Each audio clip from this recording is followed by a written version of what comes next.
So we had a dinner where me and Freeberg and J. Cal were invited to have dinner with the folks from and their other top podcasters. It was an off-the-record dinner. Let's talk all about it. There was an interesting moment, which even Friedberg had to recognize, which was we went around and said, hey, what podcasts are you listening to? Which ones are your favorites?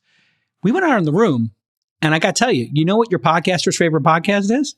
Bingo. All In Podcasts. Well, the funniest thing is my wife thinks I'm bullshitting all the time. I say this is a Mine too. pretty reasonably successful and well. She doesn't believe it. She thinks we're all bullshitting. Why do you think I waited to make my world podcast premiere for All In? All the ankle biters called, and I said, no, I'm just going to wait. I'm going to wait till the besties call. Can we just say it, Nick? You got to beat it up. When the podcast called, you're like, nope, can't do it. No, nope, sorry. I'm waiting for the real deal. I don't need JV. Let your winners ride. Rain Man David Sacks. We open source it to the fans, and they've just gone crazy with it. Love you, Besties. Queen of Quinoa. All right, everybody, welcome back to the number one business, finance, technology, science podcast in the world. This is the place where we call balls and strikes, where we tell the truth, where there is zero censorship. Every week, we tell you about the truth behind the most important stories.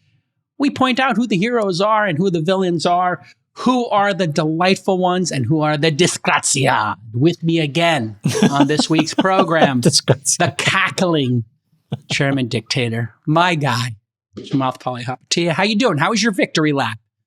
How was your victory lap? Really, really, really fun. You look like you were in your afterglow. And I have to say, that was looking pretty good. Woof.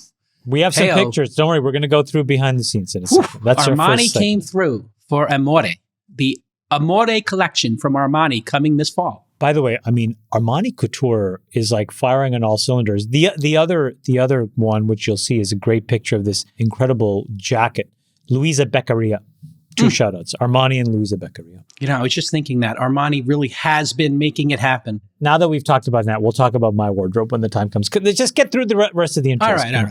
And, of course, here he is, your Sultan of Science, David Friedberg. Move along, JK. Let's go. Who had a wonderful... He's very bitter today. He's got a lot of anger. He is the barista of bitterness today. He's serving up bitterness all day long, and he had a great time at the... maybe he's a little upset about the Lex Friedman triangle we're in right now. I think that could be part of it. And we have a special guest here. Thomas Laffont is the co-founder of Co2 Management. They got a 50 billy under management, public, private, yada, yada. Before that, he worked at Creative Artist Agency for 7 years after he went to college. So he does have the college degree. He signed Captain America, which is Freeberg's favorite Avenger. Chris Evans. Chris Evans. And has still Freeberg... a CA client, by the way. Yes. And you're still in touch with him. I am not. You're not. But I've watched with wonder at what he's achieved after I left being his agent. It's been incredible. Great career. Now behind you, we see this incredible. No, but wait, you're missing the one. You're missing the one part, which is that Thomas was one of the highest rated speakers that we had at the All In Summit. Yeah, that's true. Actually, he did really great last year. Really crushed it. Of course. And I think I'm in the 7th bestie position, and hoping potentially after the podcast to at least move up by one. Okay, so there you go. Let's see what happens here. Now, what's this view behind you? This is Los Angeles. I definitely put you ahead of JCal, Thomas. So you're wow, you're up a spot. Oh my God, he really is serving up the bitterness today. Yeah, he's so mad. He's so mad. You know why? You know why he's mad? Because bitter? I'll tell you why. Because okay, what did I do this time? This is for the audience. Jason is complaining all week in the group chat that he has influenza A. He's sending pictures of him getting IVs, so Freeberg, the conscientious guy and co-founder of the pod that he is, says, I will moderate. And then he invests his time. Okay. Oh. He's got a lot of things going on. He's got potatoes, 3 kids plus 1 on the way. He's running a company. Strawberries. He prepares. And then you wake up after a dose of Tamiflu and decide, no, I'm ready to moderate. Of course. And you can't just do that because it's not nice. All right. Hey, Madame Producer, can you come on the horn for a second here? Are we really going to do this? Yes, we are. We're going to do it. We're doing it, Madame. This is so stupid. This is so stupid. Baba Booey. Did I tell you to get Friedberg involved? No, No. I did it myself. Okay, you went rogue. Can I say why? You can go rogue. I'm fine. I said, hey, Jason, how are you feeling? You said, horrible. I have the flu. I'm getting an IV tomorrow morning. To me, that was like, oh, okay. There's like a 50% chance he misses the show. So I reached out to Friedberg. I said, hey, Jason's really sick with the flu. Maybe you should just prepare yourself to moderate tomorrow. Okay. Now, when did I find out about this? When did I think that was a smart decision. But you, sir, are a small, bitter man. And so what you did was you wanted to just, you wanted to blow up Friedberg's preparation. I found out about this morning. I found out about this like an hour ago. How are you feeling?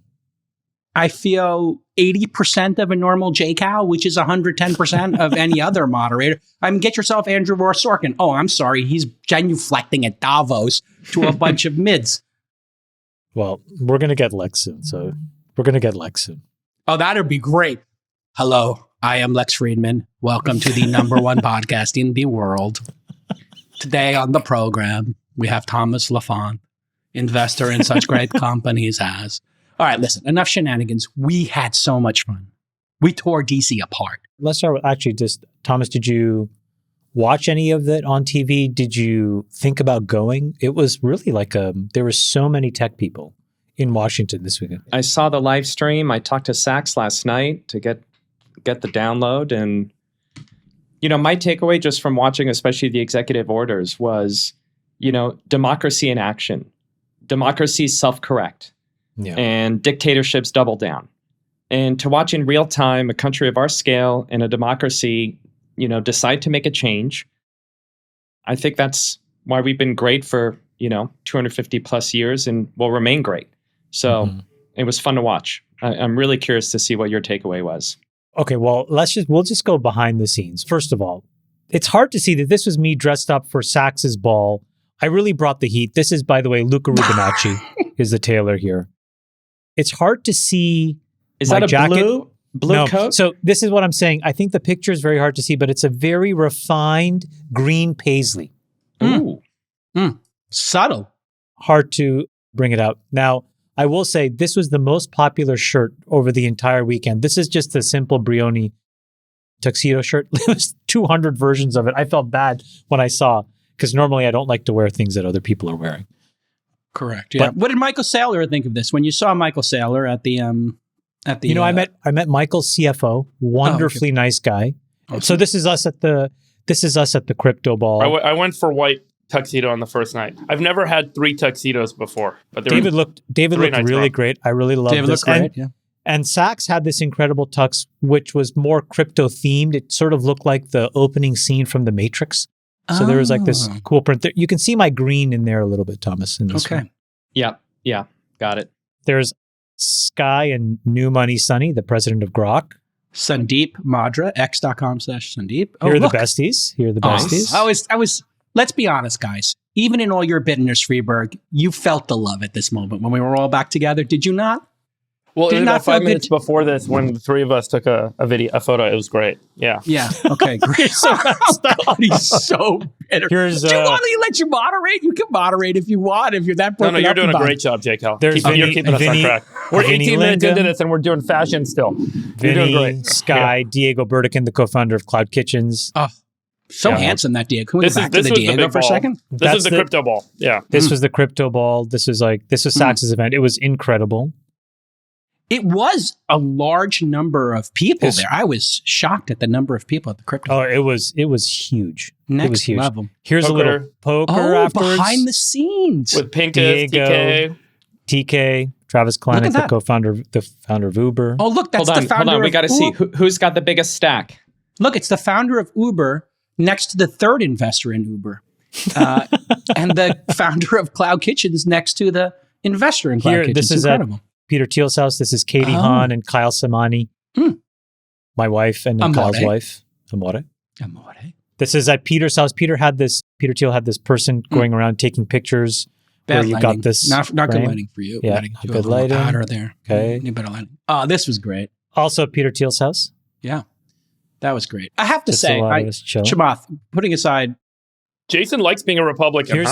Here's a dinner that we had. There's Lex Friedman, Julius Janikowski, who's the former chairman of the FCC. Little known, the Brad Gerstner, former roommate of Obama. That's by the way, known. Following this dinner, all those streets were blocked off, and there was no way to get around. You can see it there. Look, you see the and it was like 10 degrees Fahrenheit. So we walk out. Yes, it's terrible. It was like you were gonna die after 2 seconds out there. It was so cold. Vinny and I started walking to try and get our car, and after walking for like half a mile, we're like, dude, there's no way out of this downtown area. And Vinny was shaking. He's like, I'm going to die. He turns around. He goes running back to the restaurant, jumps in, and basically like huddles down in the restaurant.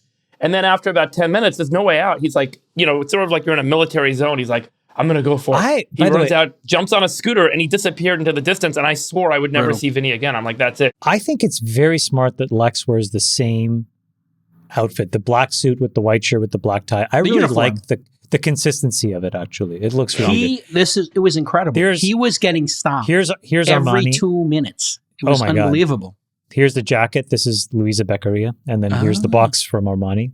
Thank you, the unboxing. Whoa, wah wah wee wah. Oh, look, there's a little side boob there with that. I didn't notice that. Mm-hmm. That's this is. I'm wearing Tom Ford. Oh, shout out Tom Ford. Shout out to you. Perfect male form. Oh, here's a huge shout out to two guys that I had really wanted to meet in person. I finally got the chance to meet. This is at Zuck's party. This is Brendan Carr, who's the incoming chairman of the FCC. Actually, this picture was taken right after he had gotten confirmed. So this was his first day as the chairman. And then this is a guy who I've been following for a couple of years, Jared Isaacman, who is now going to run NASA. He's the founder and CEO of Shift4 Payments.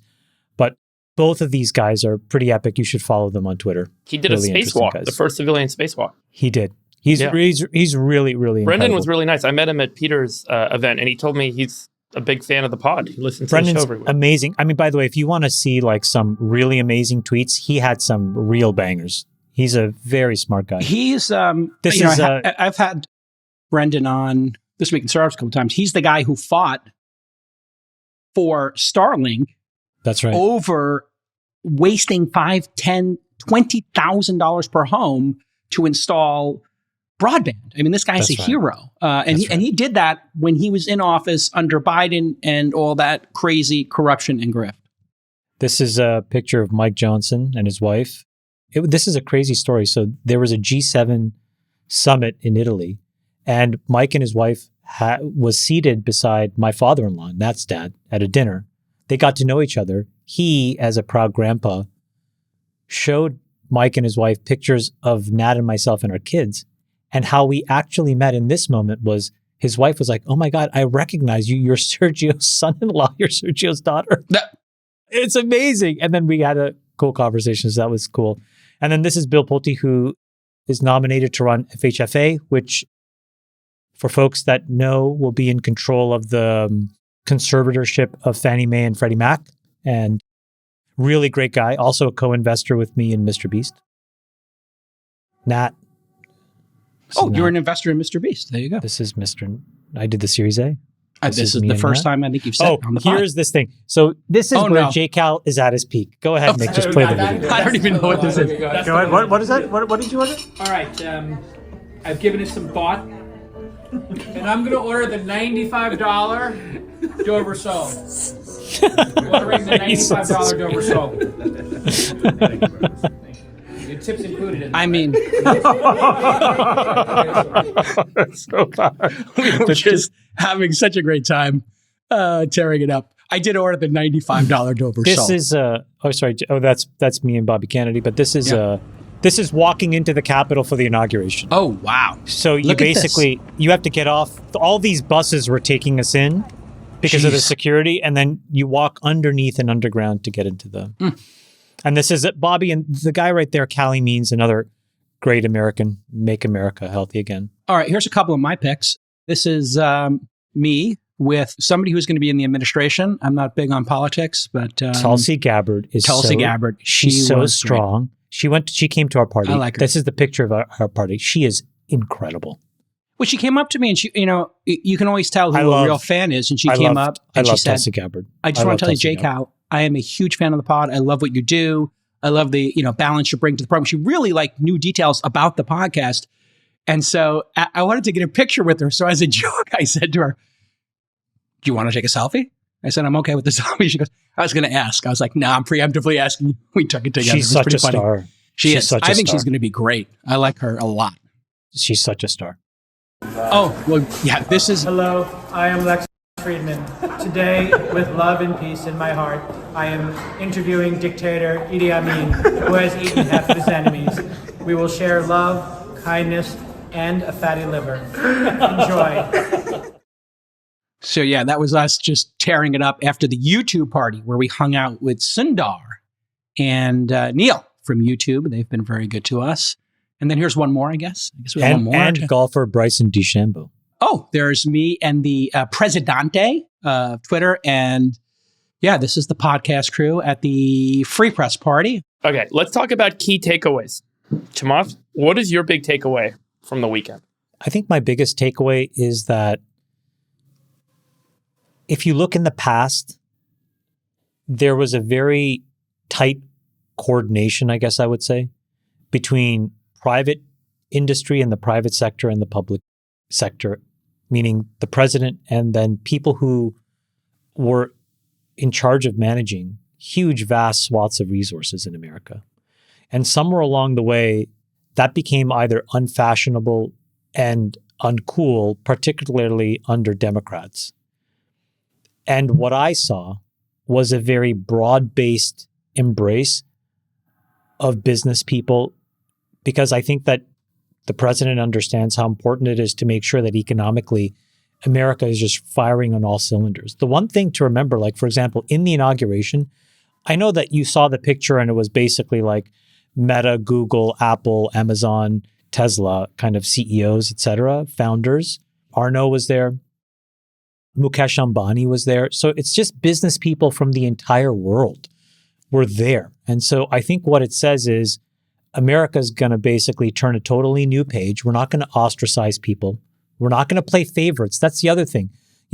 Elon was there right at the beginning, but if you saw, all the CEOs of the, major companies were there. It's not like he excluded Zuck because of his past issues or anything. Or Sam Altman. That was the biggest That would be the more takeaway. notable one, to exclude, That the president doesn't play favorites, that this is Team America kind of thing. And it was a projection of tremendous power to the rest of the world. This is what America is about. I loved every minute of it. And I think that this is exactly how the American government should be working, which is hand in hand with private industry to basically set the pace for the rest of the world. Thomas, did you have a takeaway after the weekend? I did. I'm curious what you guys thought, but to me, what was notable from Scott Bessent, the new Treasury Secretary, he was asked in one of the exchanges about the green energy race with China. And he reframed the debate, I thought, incredibly well, where he said, we're not in a green energy race with China. We're in an energy race with China. That's right. Right. And he made the point that China is adding 100 coal plants. It's adding nuclear. And to me, it was kind of just 137 gigawatt hydro facility, which is exactly unbelievable. And it was such a good framing of the debate because I think, Chamath, to your point, it's about reframing the right issues, right? And I think that just that little piece of dialogue to me is exemplified, and was a really important takeaway. And I think more of what we'll see over the next coming year. Freeberg, did you have a takeaway coming out of this? There was just so much. It was so impressive to be there. I definitely echo the sentiment about seeing the strength of America represented between the entrepreneurial engine that has driven this country for 250 years and the government that's meant to serve the people working together to try and take America forward. It was just really inspiring. The one thing that was the biggest kind of observation for me, which was a bit of a disappointment, unfortunately, is I feel like Doge and cost cutting is going to be a lot harder to realize than folks assume. Nearly everyone I met with who works in government or is entering government had this, if not disdain for Doge, a concern that it doesn't really align interests with the political objectives of politicians, that they need to get more stuff for their constituents in order to get reelected, and that they're not going to vote programs away. They're not going to vote themselves out of a job, which is effectively what they would do if they cut programs. In fact, I was watching Brooke Rowland's Secretary of Ag confirmation hearing this morning, and Mitch McConnell was given the opportunity to ask her questions. You know what his question was? He said, in the last farm bill, I was able to get $60 million to build an ag research lab at the University of Kentucky, and it hasn't started being built yet. It's been 4 years. What are you going to do about that? This is literally the intention of so many of these conversations if you sit and watch. And then I watched a similar conversation with a senator from Minnesota who, you know, I won't get into all the statements, but every single conversation you hear, and we even talked with Ted Cruz about this, is all about... He was great, by the way. I love Ted Cruz. It's all Ted about Cruz is excellent. It's all about what can I get for my constituents? How do I get more jobs and how do I get more money? And ultimately, that incentive is what gets people elected. And I don't think it's going to change. And so that was the biggest kind of shock for me. I thought that there was a moment of the importance of cost cutting, the importance of deficit reduction, the importance of debt reduction. And I was just a little saddened to kind of see that there's no stop in the train. So that was my takeaway. It's a little bit bitter. I hope I'm wrong. I really do hope DOGE is effective. And I really do hope that policymakers start to recognize the importance. By the way, Ray Dalio has a new book coming out. We'll talk more about his book once it's released publicly. But it speaks very clearly to the challenge the United States is now facing with respect to spending. So I know I've talked about this. I know we all felt like there was a big reprieve with this election. But for me, it was a little bit bittersweet. Can I say a little bit on that first topic? I just want to double down on that, because one of the things that some folks said, and I guess it makes sense now that you think about it, but when you look at the confirmation hearings, there are certain folks for whom the resource allocation is relatively modest inside of America. They tend to just do much better in general. And if you saw Marco Rubio's confirmation process, there was, it was like 99-0, right? And to your point, what they say is that folks that actually allocate the internal spending in the United States gets a lot more scrutiny because there's all of this horse trading because they want some of this money to get allocated into their specific area. It is going to be a very complicated thing. The one thing, though, that changed, I don't know if you saw, but DOGE was meant to be outside the auspices of the government, and it wasn't actually a government department.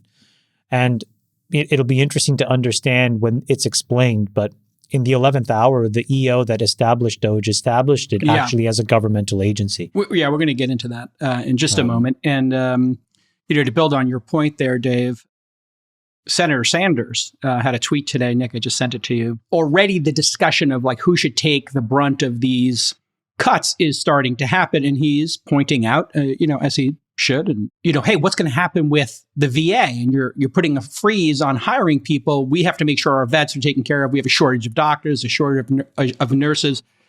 But we do have people, responding to him saying, hey, how are we going to pay for all this? So even if it's going to be hard to do, it's going to take courage because you're going to be faced with situations like this where does anybody want to see the VA's budget cut? And these veterans who are coming back, they should get all the services in the world.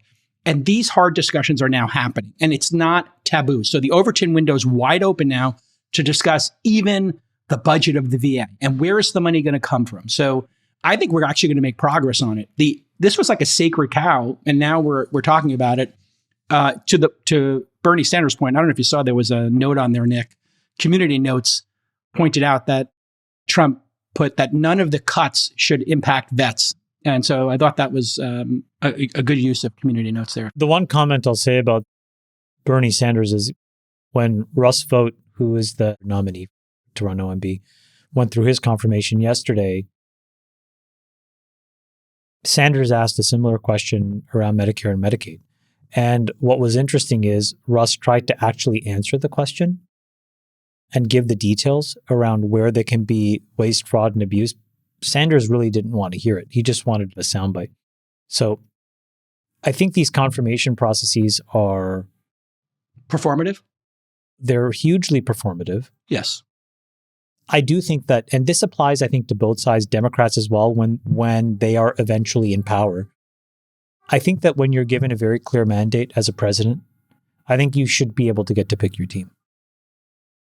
Because it's clear that the American people have voted an agenda. It's not like he hid that agenda. And so the people that then want to implement that agenda should be put on the field. It seems like the point of these should be if somebody could get compromised or there was something really gnarly in their background, but otherwise, let people build their team and then they have to own their results. Tell us about your feelings and takeaways about the weekend. Well, it's obviously mixed. I was a never Trumper, and now I am rooting for him wholeheartedly to do great work. Be honest, for me, you kind of like him. Come on. You do kind of like him. Anybody who's interacted with Trump likes him. Before you go your diatribe, just say it. Just say you like him.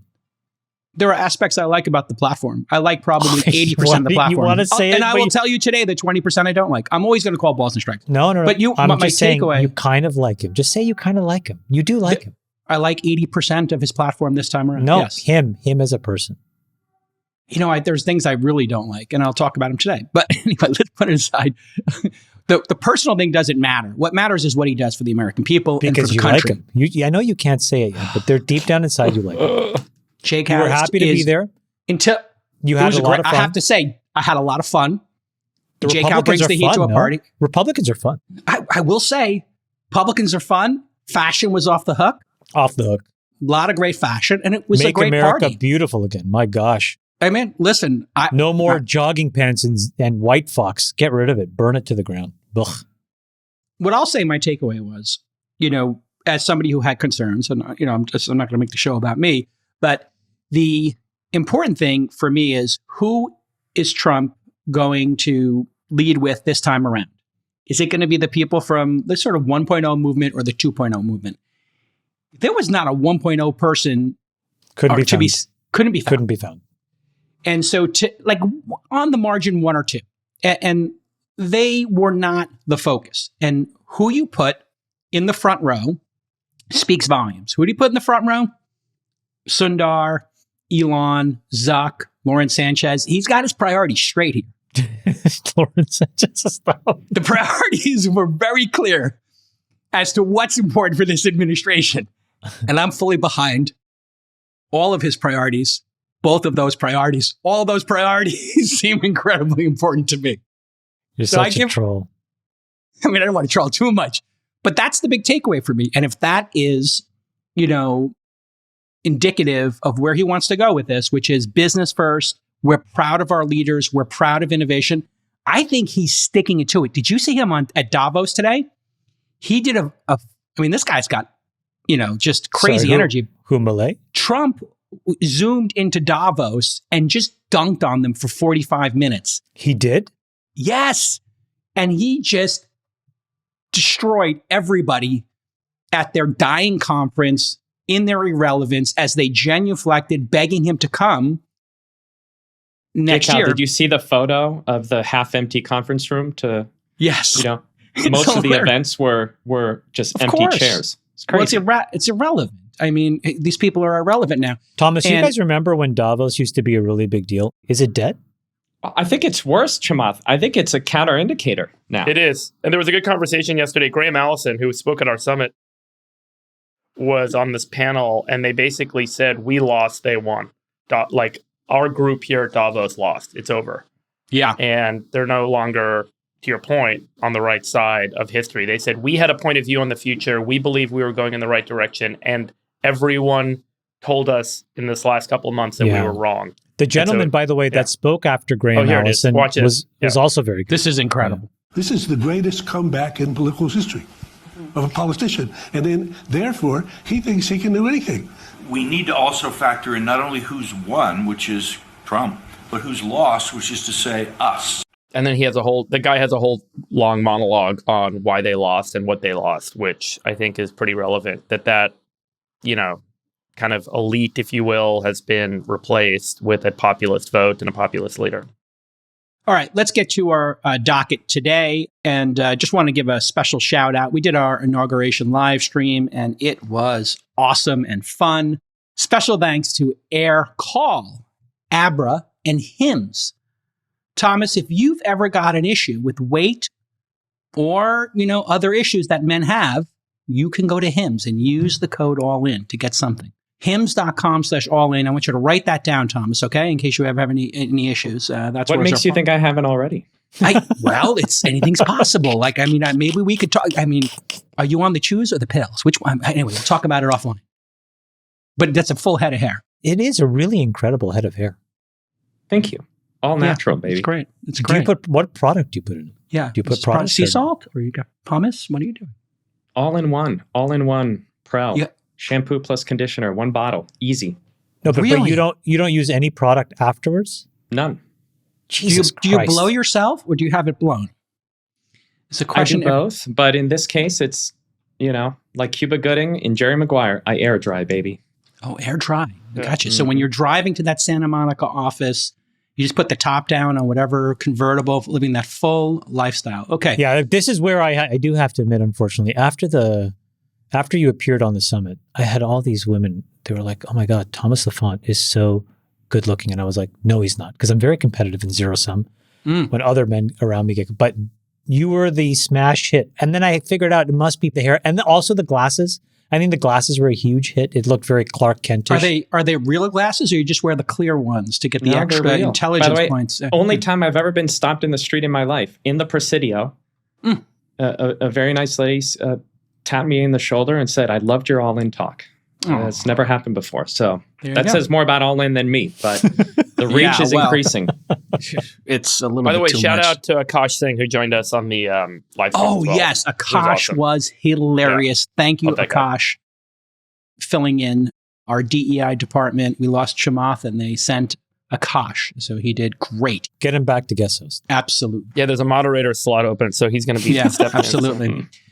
If you know anybody who knows science. All right, in our first topic, President Trump smashed the record for day one executive orders, 26 in all, beating the prior record of 9 by Uncle Joe Biden. And no other president signed more than one EO on day one since the Federal Register started tracking this in 1937. Let's go through them. If you want to comment on one, we'll stop and pause, or we can just run through them, gentlemen. Doge officially was established, and people are making note of the Doge SWAT team. Doge will assign an agency head to each federal agency. The agency head will build a 4-person team. This will include an engineer, an HR specialist, and an attorney. It was separately announced that Vivek was leaving Doge to run for governor of Ohio. Fascinating, interesting. I don't know if anybody's got a take there. They suspended the TikTok ban for 75 days. There's a lot more to get into this, so we're going to break that down a little later in the show. Let's talk about TikTok. Yeah, okay, we'll go right to that in a minute. The January 6 pardons, they pardoned 1,500 January 6 participants, including some that savagely beat cops. Very controversial. We'll get back to that in a moment. Ending birthright citizenship. This is a controversial one that is being fought legally. Those born in the U.S. to illegal immigrants would no longer be considered citizens if this holds up. The birthright citizenship is codified in the 14th Amendment, and 22 state attorney generals have already sued over this executive order, so it might be a performative one. Energy, unleashing American energy. We're going to jump into that one for sure. And then federal employees, a hiring freeze, and a full return to office. And the hiring freeze doesn't apply to military, immigration enforcement, or public safety. And then a regulatory freeze on regulations. Gentlemen, where do we want to start? Jan 6, TikTok, Doge. TikTok. Thomas, you're our guest. Where do you want to start? I'm happy to chat about TikTok. Okay. As we mentioned earlier, Trump extended TikTok's grace period by 75 days. Trump said he wants to get a deal done. He also said at a press conference that he'd like the U.S. to own 50% of TikTok and that it could be $1 trillion asset. That's unique and interesting. He was also positive about the idea of Elon possibly buying it, or maybe Larry Ellison, or anybody. So he wants to make a deal. What are your thoughts, Thomas, on what should happen with TikTok and what will happen? I don't know what will happen, but I do think it'd be interesting to share you guys. We are investors in TikTok. Okay. We invested back. It was obviously just a Chinese company, and investing in China was very different back then. But what resonated to me when I met the founder, and he just had a very simple idea, which is his view was, if I have a piece of content and it's a great piece of content, how can I have it be shared? And his view was that if you share it on Instagram, the only way people see it is if you had a lot of followers. And so he just had a really simple idea. And he said, what if I take every piece of content that's uploaded into the system and I show it to at least one other user? So no matter what that content is, at least one person will see it, even if you have no followers. And then based on whether that person views it or how long, I might show it to another user, and then a third and a fourth. And it was such a revolutionary idea, and it really resonated with me at the time. And it just goes to show how we're in an idea business. And when you have a truly revolutionary idea, it can get really big. And so the whole genesis of TikTok came from that really simple concept of your content will be shown. And if people like it, it'll be shown to a lot of people. So obviously, I mean, if you look at TikTok in the US, we can just kind of very back of the envelope look at the math, right? So if we look at DAUs, Mother Blue, or Meta, as we love to know, the Facebook hat, roughly, right, has about 200 million DAUs in the Daily US. active users for folks who don't know the terminology. Yeah, correct. Right. So if you look at Facebook plus Instagram, you'll see it's about 200 million DAUs. And you can look at the time spent. What's interesting about TikTok's time spent is the DAUs are about half of combined Meta and Insta. So we get about 100 million DAUs in the US. But the time spent on the platform is the equivalent of Facebook plus Instagram. So obviously, incredible, not just scale in terms of DAUs, but also on time spent. So if we think about, okay, well, what would that mean the business is worth? So if we look at Meta today, the market cap is roughly $1.5 trillion. I think internet investors generally assume about roughly half the market cap is US. So if we take the $1.5 trillion, maybe that's $750 billion, right? Now we know that the time spent is equivalent, but the DAUs are half. So maybe we cut the 750 in half, right? That would tell you that the max value would, if you monetize the way Meta does and ran it the way Zuck does, might be $375 billion for the US asset alone. I think from that point, you kind of start to apply a couple discounts, right? One is, if that's my kind of long-term value, what kind of return would an investor want potentially to get to that 375? Is it 50%? So maybe you cut that by 50%. And then I think the devil would be in the details. What exactly are you getting? Are you just getting users? Are you getting the algorithm? Are you getting data? Right? So maybe you also want to apply kind of a more kind of severe discount to that. But I think you put it all together, is 100 billion a reasonable scenario? I think the math proves it. And then could it be $1 trillion asset the way Trump has mentioned? I mean, in a world where Facebook's 1.5, right? And the penetration of TikTok in the US is 50% of what Meta is, I don't think it's unrealistic. So let's see what happens. I don't have any particular insight on what will happen, but what I do know is that it's an incredibly valuable franchise. So let me ask you the obvious question. People are looking at this and saying, wait, you're going to take 50% of your shares. And in this case, we actually have somebody here who has shares. So are you comfortable with the government seizing 50% of your shares, I guess is one way to frame it? Well, I don't know. I mean, first of all, there's kind of no deal, so it's a little bit hard. I can tell you that that's the deal he proposed. So if in that scenario, would you, we never attributed much value to the TikTok US asset, in the sense of our analysis was always based on the value of the Chinese business, specifically because it's just hard to know what the TikTok asset ex-China would be worth, right? Is it worth zero because it's so compromised regulatorily? Is it worth a lot more? It's just very, very difficult to know. So we always took a very kind of conservative view of really looking at kind of the Chinese and some of the other assets as the core value of ByteDance, the holding company. Ultimately, what TikTok happens, I mean, it's the classic when you try and sell a company, what's the value? Where it depends. Is there one bidder or 5 bidders, right? Is the government the only bidder for that asset? In that case, it kind of will indicate a value of X. Or are there other companies that potentially could be an acceptable bidder to both sides? Well, the Trump deal, though, is he's saying the government, the United States government, the citizens of America would get half of the company. So that would be the equivalent of you giving half your shares. The U.S. company, yeah. So what do you think of this proposal? Because this seems like unique in all the world. So if in order to have it spin out and maintain half your shares, would you be willing to give all of us, the government, the citizens of the United States, half your shares?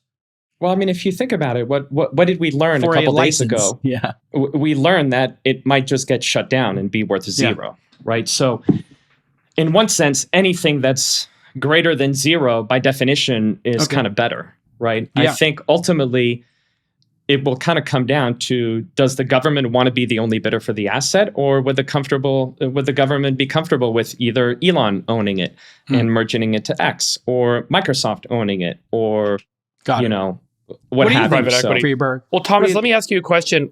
Can you just tell the audience a little bit about, because you guys have been involved as investors in China for a long time.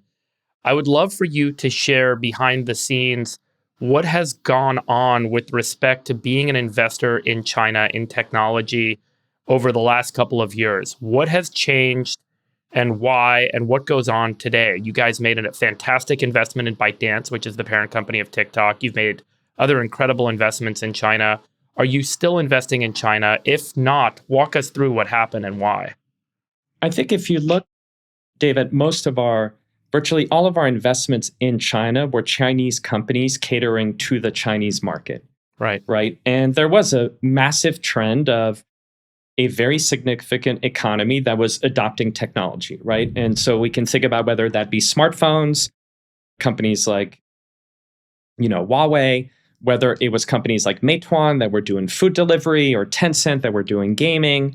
And so, all our approach was basically based on these companies. And by the way, a lot of them were public, which is what people don't remember.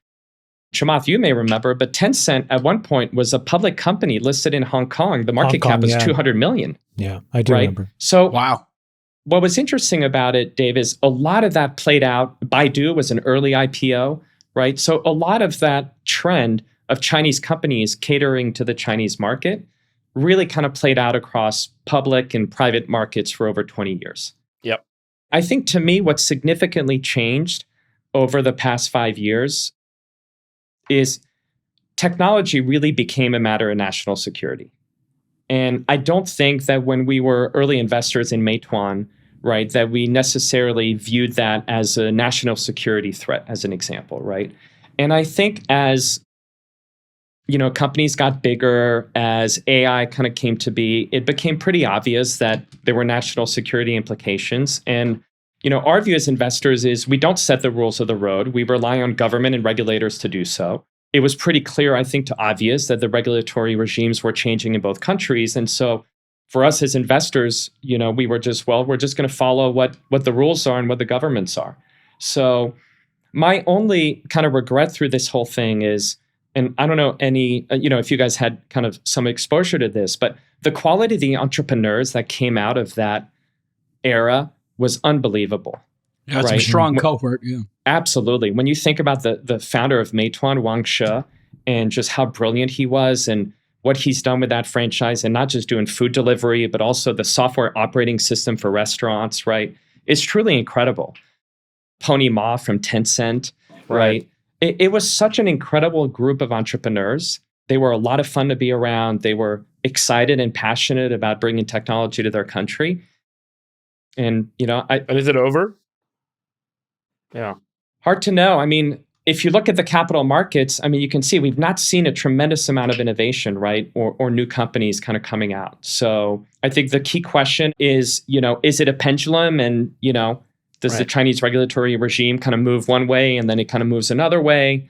Or is it kind of fixed in this state? Is it your read? Is it correct to say that the CCP wanted to stop this extraordinary wealth creation by a subset of individuals in the country, that this was kind of becoming too much of a capitalist enterprising system and challenged some of the foundations of the CCP? Is that what was going on and why this all got throttled back?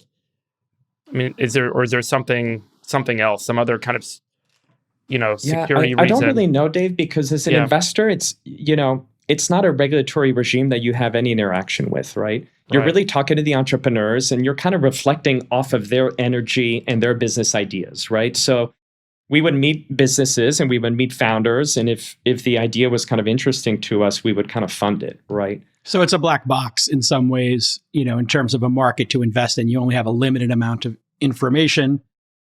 And after you got to think, after Jack Ma kind of disappeared for a couple of years, if you're an entrepreneur and you want to the message was sent. The message was sent, message received.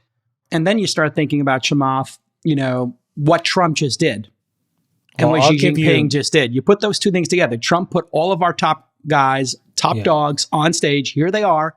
It's the exact opposite of China. The message is very clear. And it's what Thomas said, technology is a national security imperative. And so we're going to embrace these guys. We're not going to play favorites. We're not going to pick one and not the other. We're not going to have summits and have, the founder of an entire category not be invited. That's just, it's patently stupid and immature. And that's what the Biden administration did. Picked favorites. Yeah. And that is dumb based on the implication and importance of technology. I just want to go back to the TikTok thing. I want to make 3 points. One is from the past. I'll give you my sense of the TikTok thing, and I'm going to make a prediction for the future. In 1984, the way that LVMH began was through a deal that Bernard Arnault architected.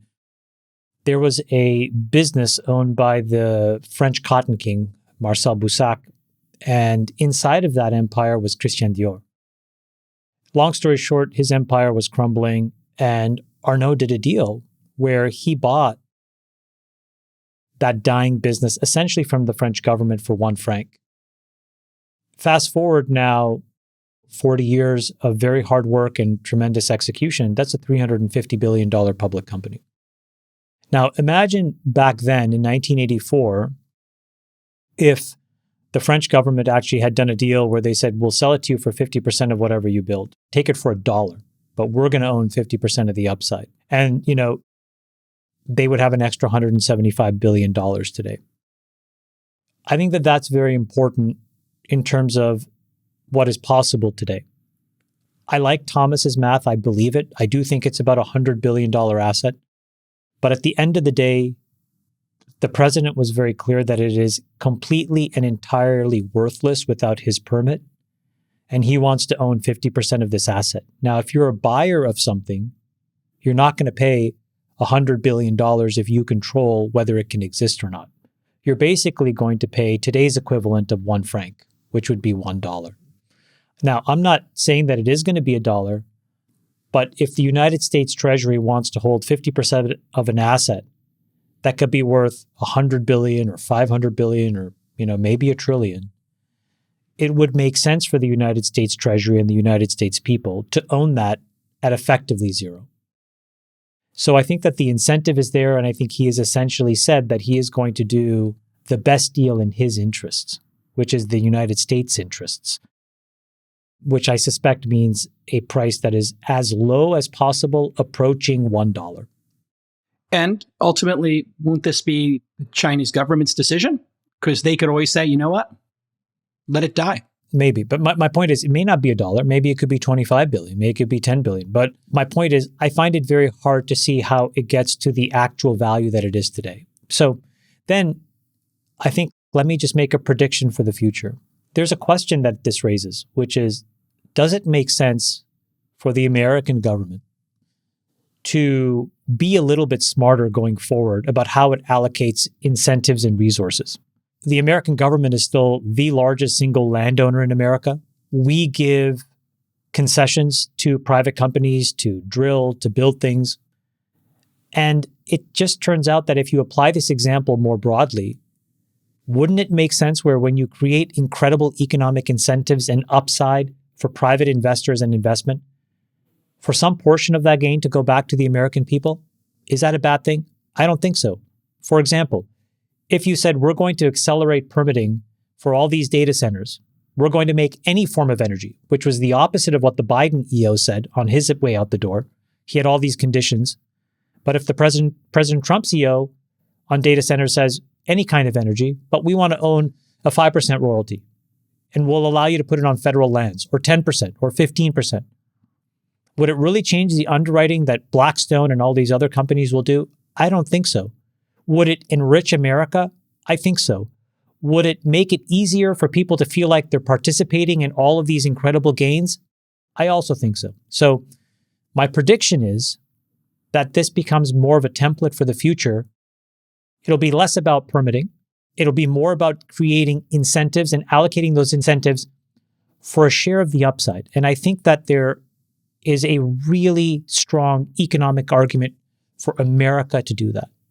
You know, Chamath, to build on that, people don't remember, but Tesla got $465 million from the Department of Energy. That was called the ATVM program, which was the Advanced Technology Vehicles Manufacturing. That was a very visionary program at the time. Visionary. But it took no equity. But it didn't take equity. And that was dumb. So dumb. They should have gotten some portion of equity, some portion of a loan. Tesla did so well, thanks to Elon and the team's hard work. I think the president they paid it back early. They paid it back early. That's how well they did. If they had owned 10% of Tesla, but 10%. Yeah, I think the president has sniffed this out. By the way, and you may not think that these are related, but when he said that he's considering eliminating federal income tax and funding this thing from tariffs, and he just had a press conference today where he's inviting every single company to come and make things in the United States because he will create economic incentives to make it here cheaper. But if you make it abroad and bring it in here, he's going to charge money and a tariff. All of this are part and parcel of, I think, this broader economic realization. And unlike 2008, 9, and 10, when we were allocating money, or 2020 and 21 and 22, where we were just sending money out the door with, frankly, no consequence and no accounting, this time around, I think he's got some incredibly sharp business people. This is, by the way, the upside of having folks that have actually been successful in the real world, working inside of government, is they're going to help him get to this realization. And I think it's a really good one. I don't think Tim Waltz wouldn't have done this. My only pushback to you, Chamath, on that would be, I just think it's a dangerous game for the government to start picking winners. You know, I wouldn't, for example, if it owns 50% of a TikTok, does it disadvantage a Meta, as an example, right? And I do wonder, is the value capturing mechanism for the government taxes, essentially, right? So the way you capture the portion of the value creation of these companies is through a tax system. And I do think we just have to be careful of the government all of a sudden picking different companies to win.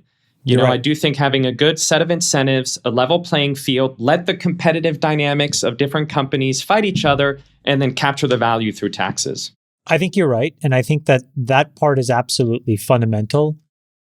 But I think there is a way to architect this. For example, you have these RFPs that by design have to be published in the open source and available for anybody to bid on. My only point is just to say that when there is an ultimate winner, why not have a small stake in the upside? Look at the amount of money that the DOE gives in grants. I'll give you an example. You know, one of these companies that I helped start a few years ago to make advanced battery materials, we got a $150 million grant. I'm very appreciative of that grant. But if they also asked for 5 or 10% of the equity, I would have still said yes. Of course you would have. Yeah, it's a great deal. And why not give a little upside to the taxpayers? I agree with that.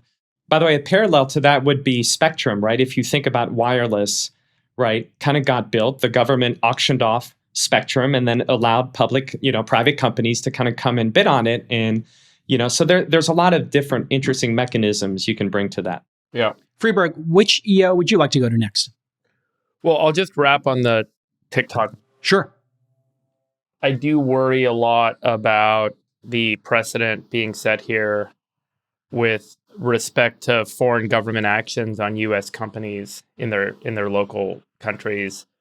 Imagine the CCP tells Tesla they have to sell their Chinese operations and give 50% of the Chinese operations to the Chinese government because of their concerns about security, where Tesla is now able to track Chinese citizens driving around and where they are.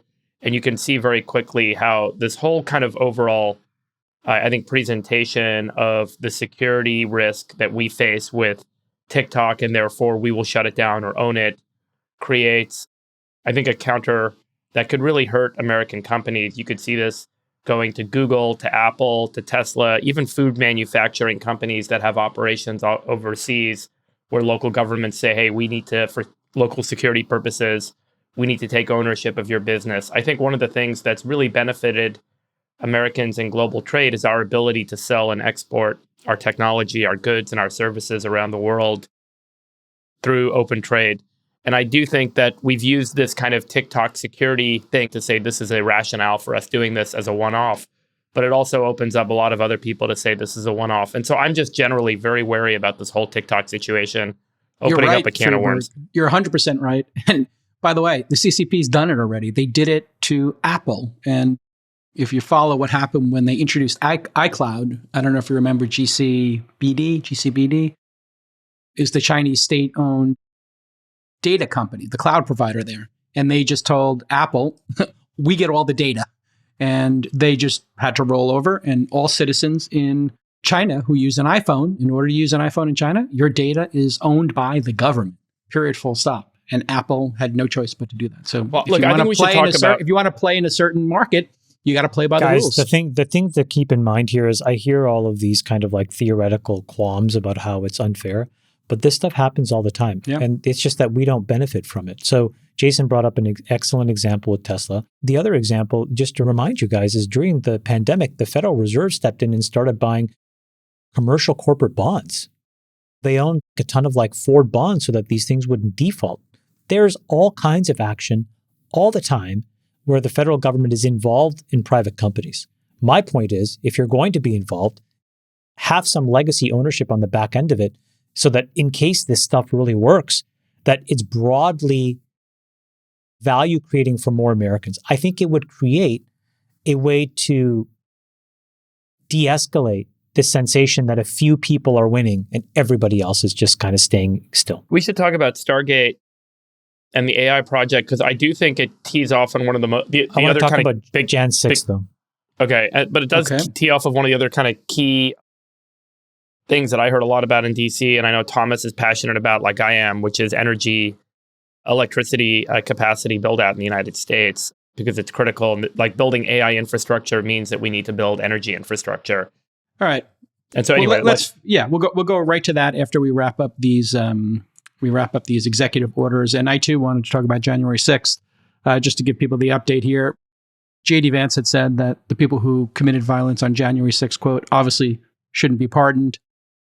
And this is a parade of people who are on the Republican side who are coming out against how President Trump handled this. I think you all know where I would fall on this side of it. What are your thoughts on this? Where do you fall on it? You know, I come from a family of cops, and I feel like he's betrayed the blue on this one. And, you know, if there are people who, I think he should have taken his time with this. It is possible that some people had sentences that were too long. The justice system, you know, is imperfect in our country, and the pardon power is there, I think, specifically to do a very granular job of looking at each case, right? And so I think we have to look at pardon power generally after what we saw the Biden family do, and now we see Trump doing this. So I think the pardon power is not being used as it's intended. It's being used politically now by both parties. So I'm trying to call balls and strikes here. But, you know, as somebody who's in law enforcement, a family that's in law enforcement, and my chosen career was to be a cop and an FBI agent. And, you know, just looking at it, it's just heartbreaking to see people beat cops and then be treated as heroes. And some of these people are very dark people, you know, the Oath Keepers, and some of these people are extremely violent. And they're coming out now after this has all been said and saying that they're going to double down, they're going to buy more guns, and that they're going to get their retribution. And so I think you have to be really careful with violent people that you give them, you know, this coronation and that they were justified, because they'll go do more violent things. And so I understand he made this promise to people. I think he should have been very granular in doing this. I totally understand there could be people who got sentences that were too long, and I would have liked to seen him do this thoughtfully. This was not done thoughtfully. I have a certain amount of goodwill towards the new president, and this has lowered it. I knew that this would be really important to you, so I took a few minutes to try to collect my thoughts. I've been kind of walking myself through it since yesterday. This is not an explanation other than to you, Jason, my friend, about how I think we got here. Okay? So I just wanted to take a few minutes to explain that to you. I think that before you can look at January 6th, I think you got to go back to what happened during the COVID lockdowns and what we started to see in a bunch of these liberal cities. Talking about BLM riots? The BLM riots, the Antifa riots, what happened in San Francisco, Los Angeles, Seattle, Portland, the lawlessness that you see in places like New York, the decarceration movement. And I think that what started to happen was a sensation that for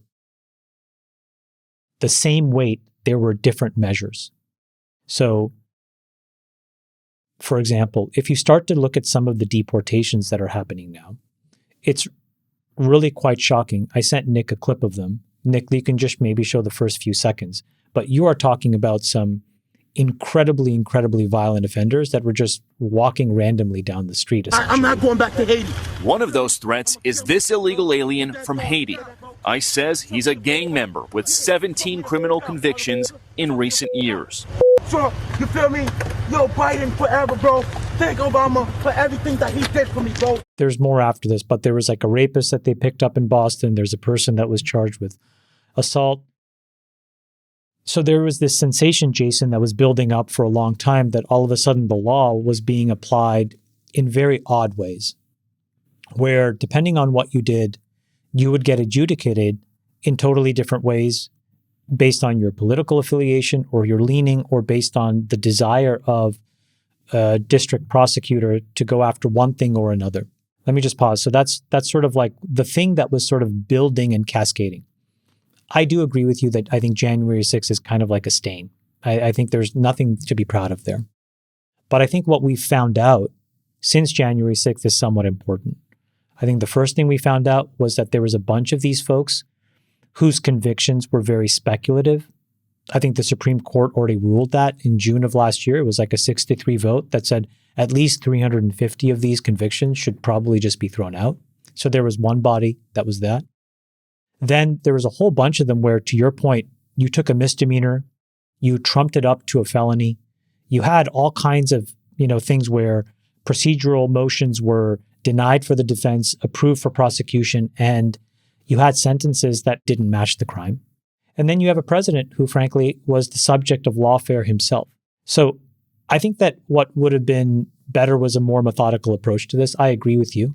But I do think that what's happening here is essentially a moment where we can close this entire chapter and we can get back to a focus on observing the law and adjudicating it equally for everybody. And I think that that's probably the best way that we can all deal with this, because I think that there was a bunch of pardons that were 100% obvious.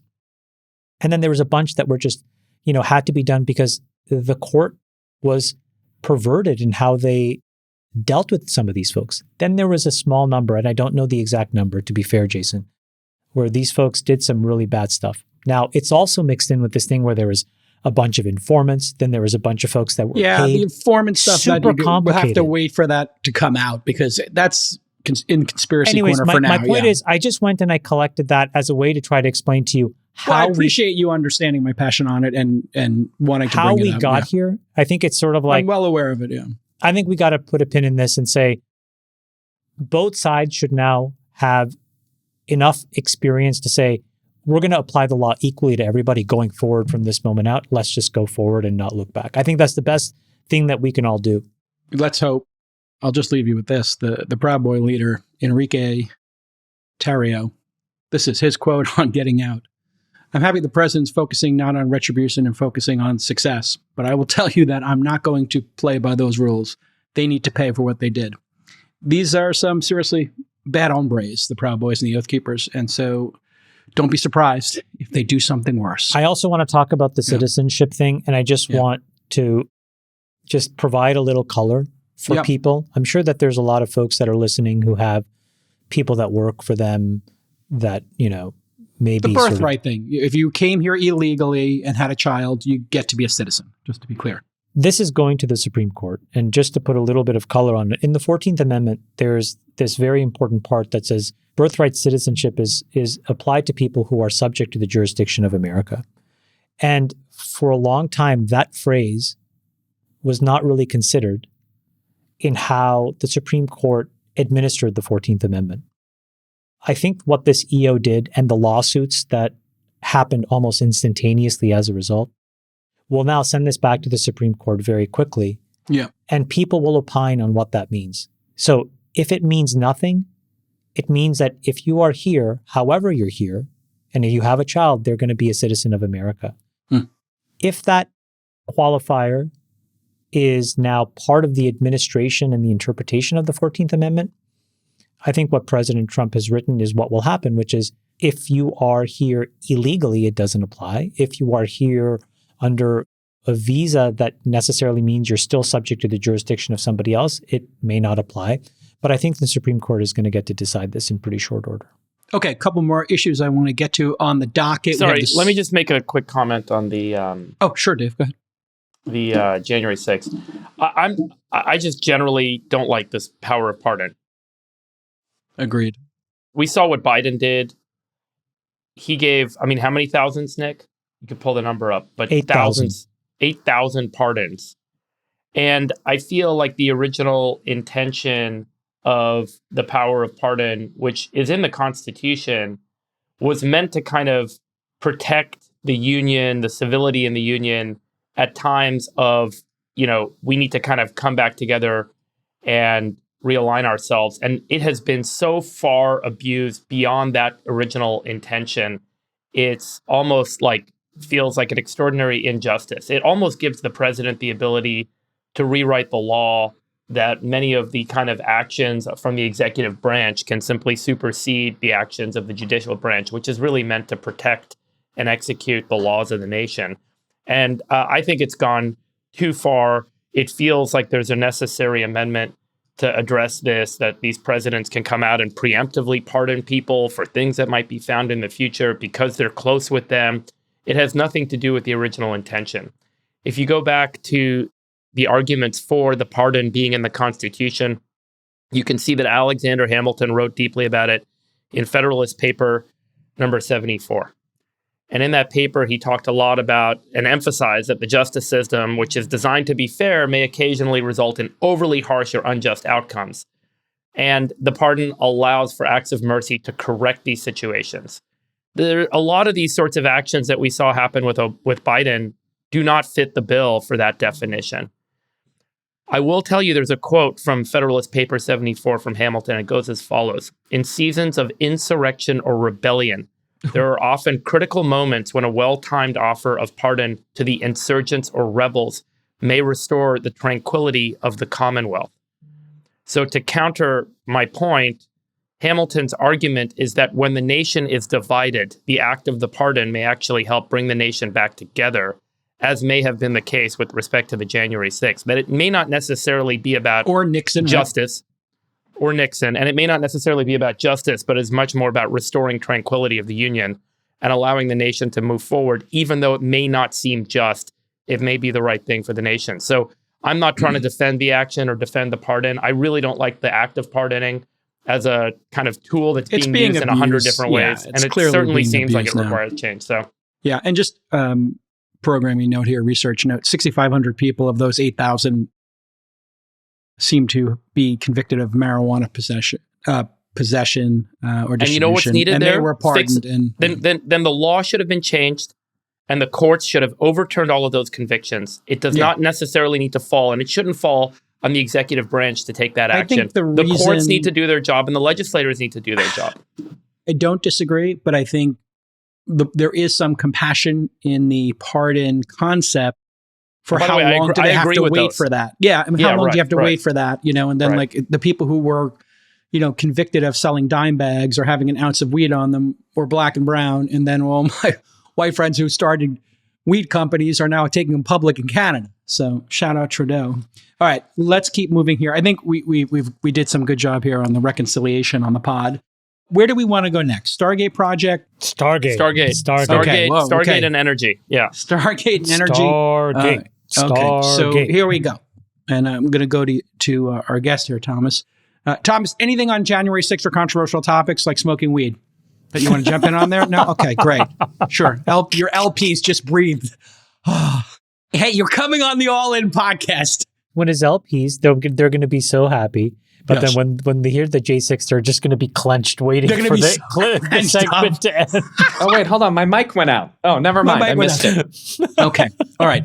No, it was well said. Honestly, I don't have anything to add. You guys summed it up. Anything nicely. on Lauren Sanchez's outfit? Okay, let's continue. Another big story from week one. We are literally not even 3 or 4 days into this. It's going to be a crazy 4 years. According to OpenAI's press release, the Stargate project is a new company which intends to invest $500 billion over the next 4 years building new AI infrastructure for OpenAI in the United States. Freeberg, we got to find out what's going on here with the Stargate movie and TV series if they got IP permission to do this.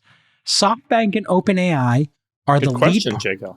I mean, I'm just thinking out loud, and we have to talk about where this ranks on your list of great sci-fi and top most 30, accurate top 40 sci-fi. Okay, definitely, up there with the Star Trek original series and the Next Generation. SoftBank and OpenAI are the lead partners with Oracle and MJX also participating. Oracle, NVIDIA, and OpenAI will build and operate the infrastructure. Microsoft is sort of involved, although we'll see about that. Yoshi-san was at the announcement. He's going to be the chairman. However, Gavin Baker and Elon both called cap on X, saying they don't actually have the money. Gavin did some back-of-the-envelope math. And of course, as always, Sam and Elon have been spicy in the replies. Sam is hurt.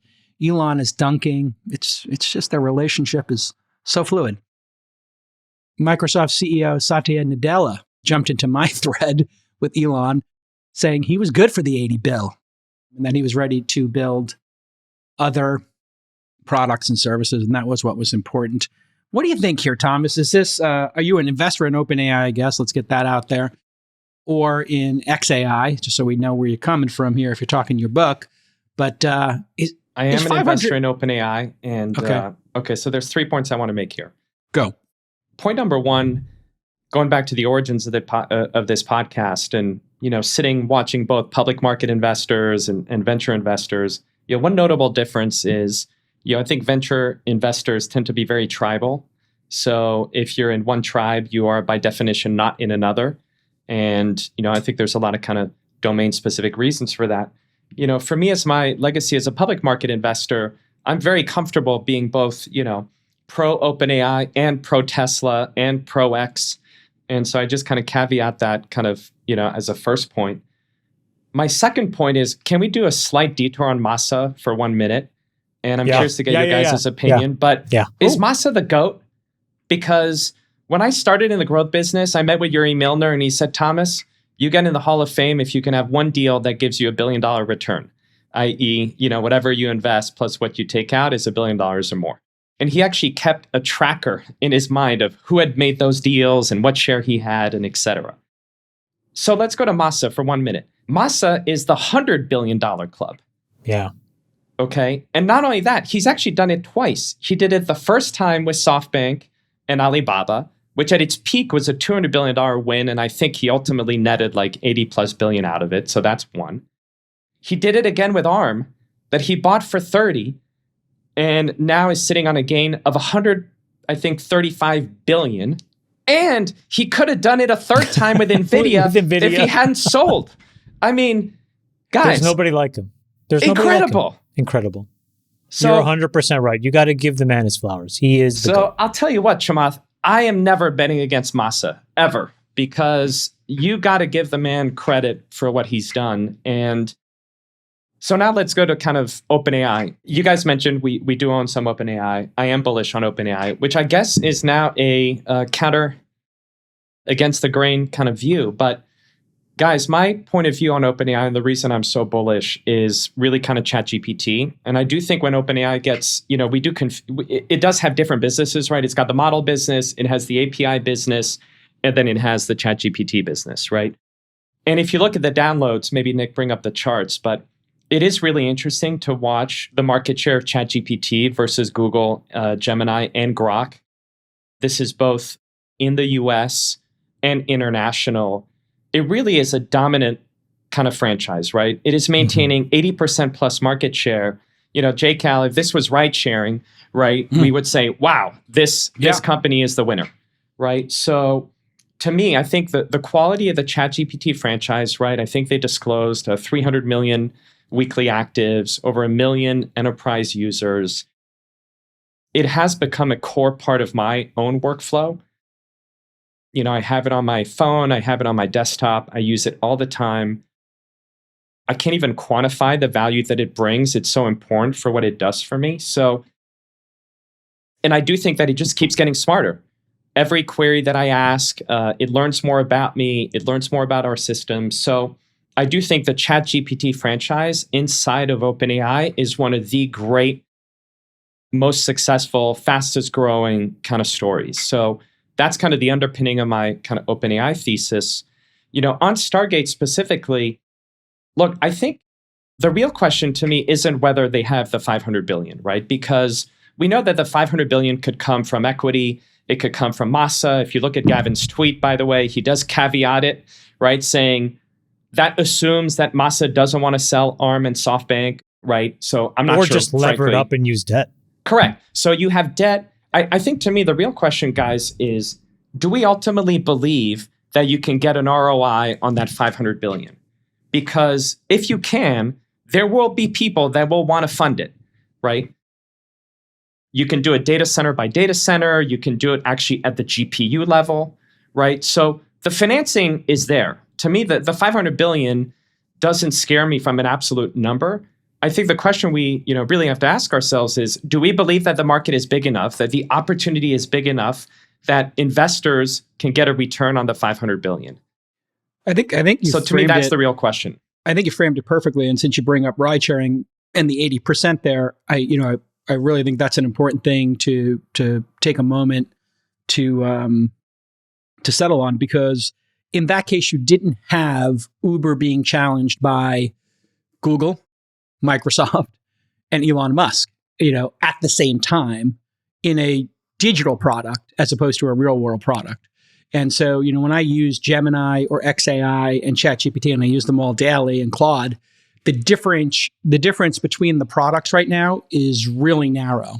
And I think, if the equivalent would be somebody who had 100 million cars on the road already competing against Uber, which, doesn't exist or didn't exist at the time.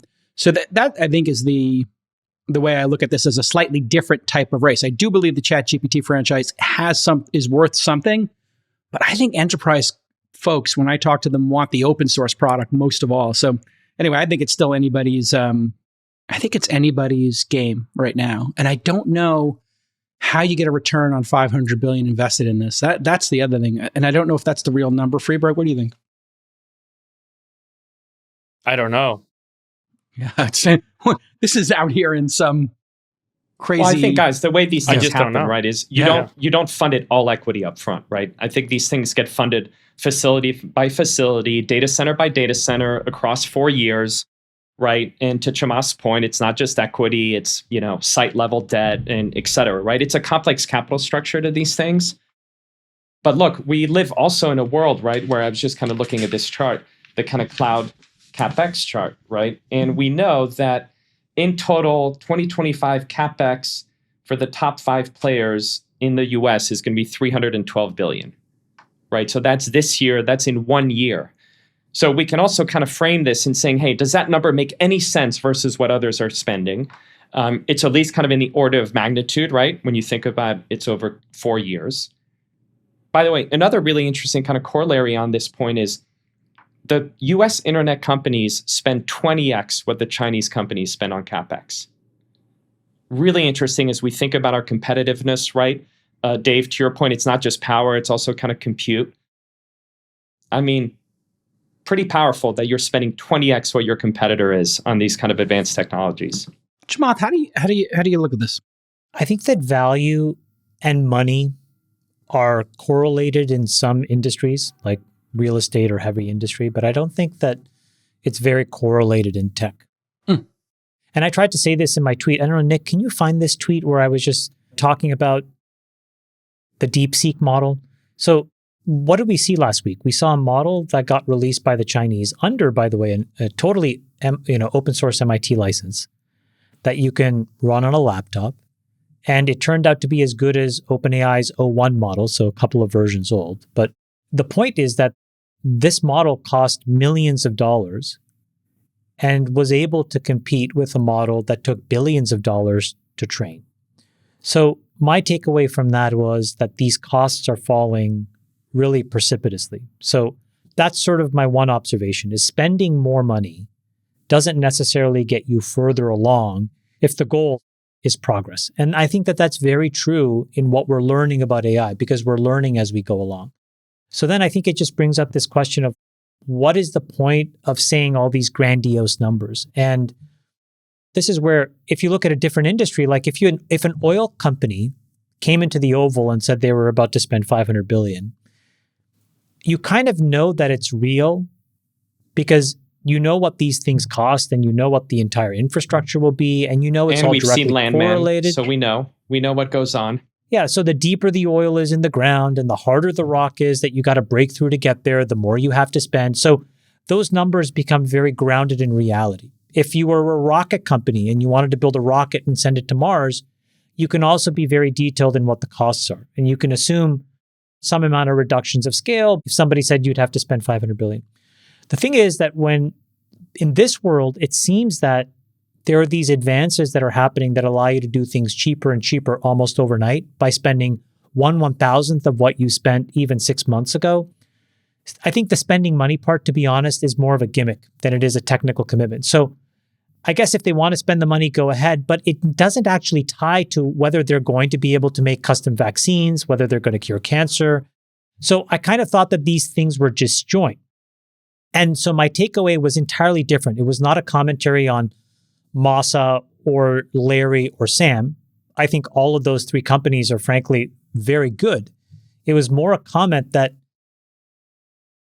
you have to be very careful to protect the president's legacy, if I were them, to make sure that the things that get announced are actually further down the technical spectrum and are actually going to be real. Because if they achieve these things, but it costs you $1 billion and you only hire 50 people, there's going to be a little bit of egg on the face. And so that was sort of my own takeaway. I think that the things were decoupled. It just seemed more marketing and sizzle and kind of hastily put together. It was definitely, put together with you know haste. what I mean? Like, you got that sense. But I think it'll be great if OpenAI builds in another incredible model, whatever comes after 03, 04, 05. But it's not clear that you have to spend $500 billion to do it. I think people are playing to what Trump likes, which is a big number and which is his influence on growing the number. So there was specific details where Masa said, I told you 100 billion. You challenged me to get 2. I came back with 5, right? And so this is the sort of Trump ethos is, hey, we're going to swing for the fences. In a way, you could be critical of it and be like, well, Trump's a BS artist or whatever. Or if you're from Silicon Valley, you could say, hey, listen, he's moonshotting it. He's going to just shoot for the stars and get the moon. So if these guys wind up spending 50 billion or 100 billion, it makes us more competitive, more power to them. The question I had was, did Elon have any insight that this was happening? Probably not from the reaction on I X. bet he did. I think I have no insight either, but I do think if you were going to be critical of Trump that he was putting his thumb on the scale for any one company or individual, this shows that he's not. It's an open platform. The Trump administration, it's an open platform. Highest bidder gets to come to the White House. Whoever spends the most, whoever buys the most military, buys the most ammunitions from us, you're going to get your time in the White House. It's this is a capitalist country, and this is the greatest one in the world. Equal opportunity. Anybody can make a bid. One of the obvious consequence of this data center and chip infrastructure effort, which is obviously going to happen with or without government involvement, is an increase in electricity demand. Thomas, I know you've got some slides. Do you want to pull those up and show them? Because I think they're something I've talked a lot about on the show, which is the difference in electricity production capacity in the US versus China historically, and then prospectively going forward. Ultimately, as I've talked about in the past, right, the US today is paying roughly, call it 1.5 to 3x the price per kilowatt hour for electricity in the United States over what China's paying. We have I believe, half of the electricity production capacity of China. They're adding more. The cost to add is 1/10 of what our cost to add is. Call it 1/10 to 1/2 our cost to add per new gigawatt of production capacity. Everything is in the wrong direction. And ultimately, if AI and automation are the critical factors for economic growth going forward, and electricity is the critical input to that, we are hugely disadvantaged and aren't going to catch up. It seems like you've pulled this analysis together, which kind of indicates the same, if you think it makes sense to walk through this now. Yeah, I'd be happy to. I mean, Dave, you're 100% right. If you think of the GPU as the atomic unit of the future, right, and the key competitive advantage and the key kind of ingredient, you can't power a GPU without a data center, and you can't use a data center without power. So I do think at the end of the day, it really comes down to the grid and it comes down to power. So I think that's kind of constraint number one. The other thing, Dave, that I think is really important is in an inflationary era, you do not want to increase or have this industry be perceived to be increasing electricity prices for the consumer, right? So somehow we need to add capacity. We need to make it so the consumer kind of doesn't go bonkers by having their bills go higher. And we can, Nick, run through a couple of the slides, but the data shows exactly kind of your point, Dave, right? Which is we basically did not invest for a very long period of time, right, in our grid, and China did. And if you keep going, we can kind of run through these a couple of times, but that wasn't always the case, during kind of like the post-World War II boom era, during the information age, we did invest and we did a lot of it. And then suddenly in 2000, we just kind of stopped. And this is globalization, you're saying, is why we stopped. Exactly. Yeah. Right. We start to outsource. Interpretation of that we didn't have factories. We didn't have factories, so we didn't need as much power. What's the reason we didn't invest or we didn't need to? I think we just outsourced a lot of our hardcore manufacturing. The USD industrialized. Yeah. Correct. Okay. That's no factories equals no need for additional electricity. Now the new factories are H100 factories. We need it back. Yeah, our AI factories, right? AI factories. And by the way, the way to think about it is almost like a subscription business on a net ad basis, right? Yeah. So this makes it even more stark, right? Because this is kind of net additions, and it just kind of speaks for itself, right? And just read the numbers out so the audience that's listening can get a sense here. Yeah, I mean, you can see, since 1985, right, the delta roughly between China and the US is almost, what's the quick math? Like, it's almost 7x, right? In 2000, the US and China were both roughly 1,000 terawatt hours. Today, the US is 1,600 terawatt hours and China is 9,000 terawatt hours. Yeah. And this is just an extraordinary ramp up relative to on the AI side. There was a Biden EO last week. I spoke about this on Tucker because it happened the day I went on Tucker. But the EO basically said we will allow the permitting of power plants on federal lands to power these AI data centers, which started off like a very intelligent EO. But right in the second paragraph started to talk about DEI and all this other stuff and how you had to have a certain percentage of it from certain sources. But just today, it looked like President Trump overturned it. And now it's full steam ahead. If you have it permitted, then it's all about just get the power however you need the power, which I think is the smart decision. Back to your earlier point, like we are in a race here. In your analysis, Thomas, can we do this without nuclear? No. Can we catch up without nuclear? Okay. In fact, we can't. And why we buy uranium. I think you can speak to that better. One of the really interesting parts, I mean, you can see, by the way, just the percentage of nuclear, it kind of needs to go higher.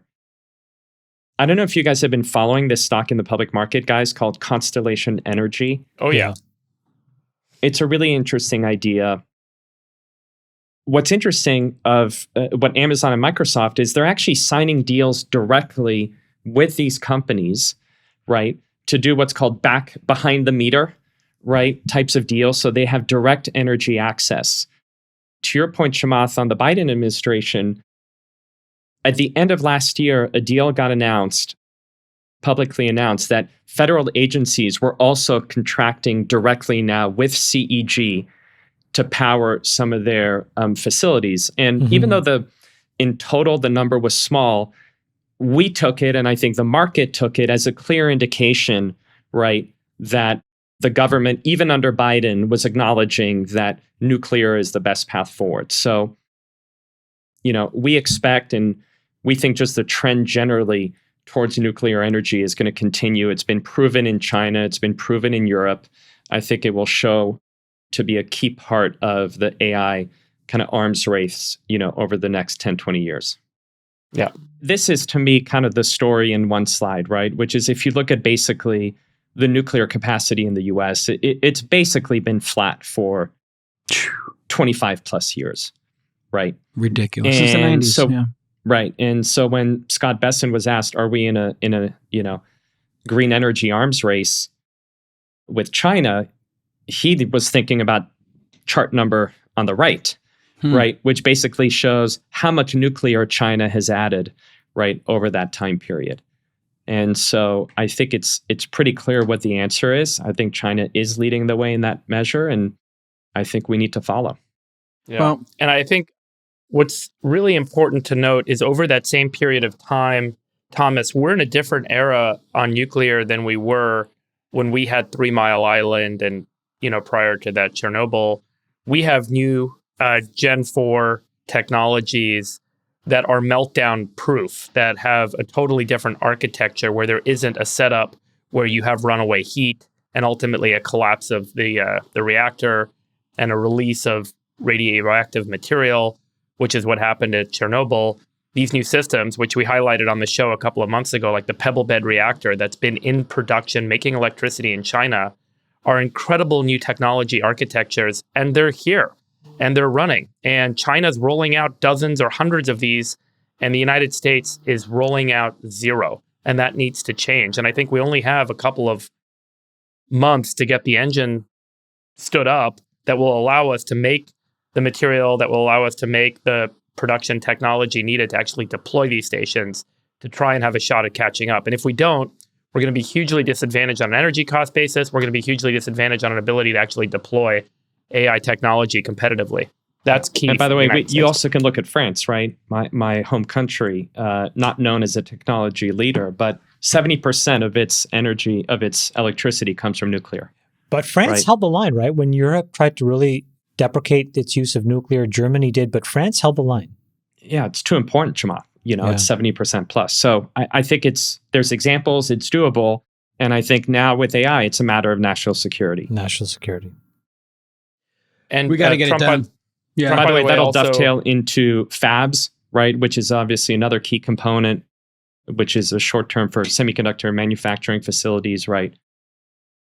Which is another, in my opinion, key strategic area that we need to ramp up in the US. The thing that I noticed about that chart is the trend line. I mean, look at how fast they're building these. And this is where, I don't know what government incentive we need to create or what red tape has to be moved here. But if we can't build, multifamily housing in some states, like this nuclear is going to really we're going to have to figure out a way to change that trend line, Freeberg. Yeah.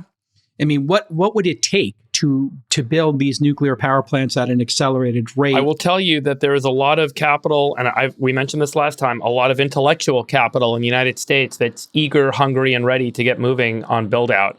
The only thing that's challenged and the only thing that's holding it back is regulatory challenges, regulatory roadblocks.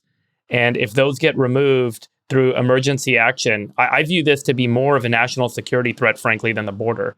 I think we need to get energy increased in this country in an accelerated way for the United States to even be in a position to be able to challenge China with respect to manufacturing and AI in the decades ahead. And the United States needs to consider this an emergency. Emergency declarations may be needed to drop the regulatory roadblocks that are keeping the proliferation of electricity production in the United States at bay. I think it's time for that sort of action.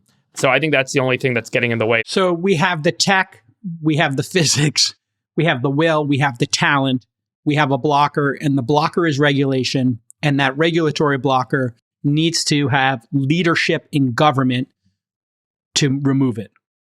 Am I summarizing correctly here? That's right. And look, you have an energy czar that I think is very aligned with that intention in Doug Burgum. Obviously, we have this big AI arms race that's underway. We have an automation and manufacturing demand, which will massively increase energy demand in this country. And we have, I think, a deregulatory administration. The stars are aligned, and I think that this is a moment where this could happen. Chamath or Thomas, what's the downside to removing the regulation and going for it and building this extra capacity? Can we define any possible downside? The downside is the amount of time it takes to adequately build these things properly. The thing that China has had, as Thomas's chart shows, is decades of practice in building things safely and quickly. We can build things, but we haven't had the practice to build them either safely or quickly because we haven't built any. So that's a complicated thing to just acknowledge. That's a valid concern.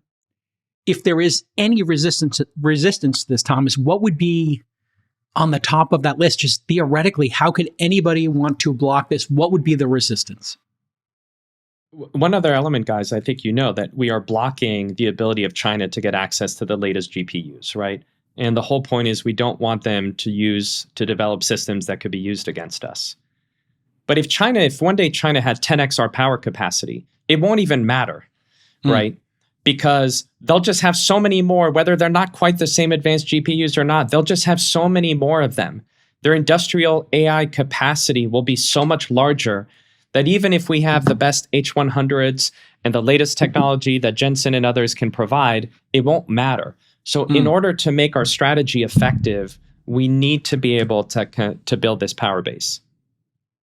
I think it's a very astute point. Hey, Chamath, I don't know if you've been watching Netflix, but I am a shareholder and I am delighted. I don't know what's going on over there, but they seem to be getting their subs right. And that disgraziad of a fight seems to have somehow driven the stock price up. And there's some strategy that's working over there. Maybe you could just riff on it for a moment.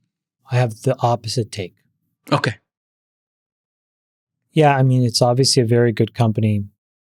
I think it's been incredibly performant, but I think it has like a little bit of a dark commentary on American society and productivity. So I asked Nick to just put up these three charts. I'll show you the first one. So this is the Netflix stock price from 2010 to 2020, and it's only gotten up since 2024.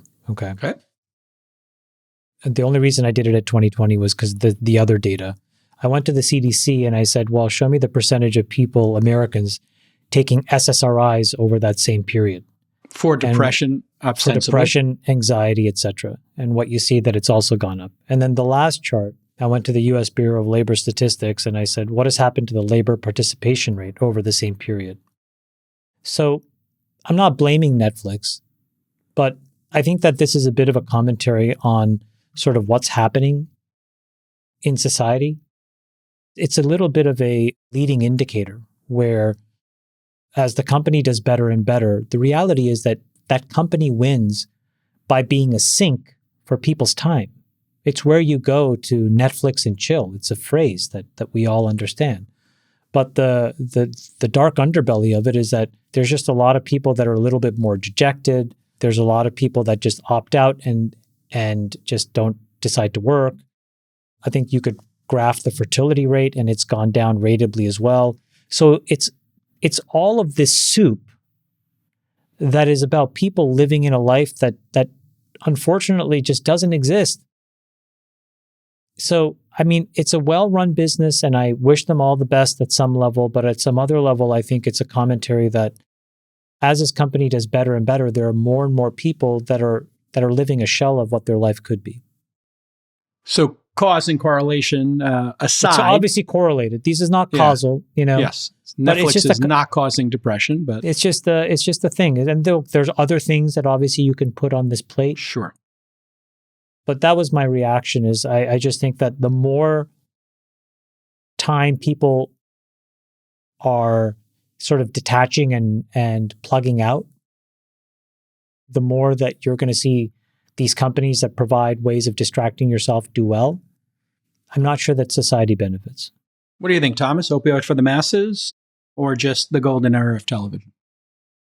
What I'm curious, Chamath, is, how much of it is a substitutive effect, right? Away from kind of traditional media, right? I mean, I've kind of looked at it different ways that at least the way it's measured, time spent watching television has not really increased over 20 years.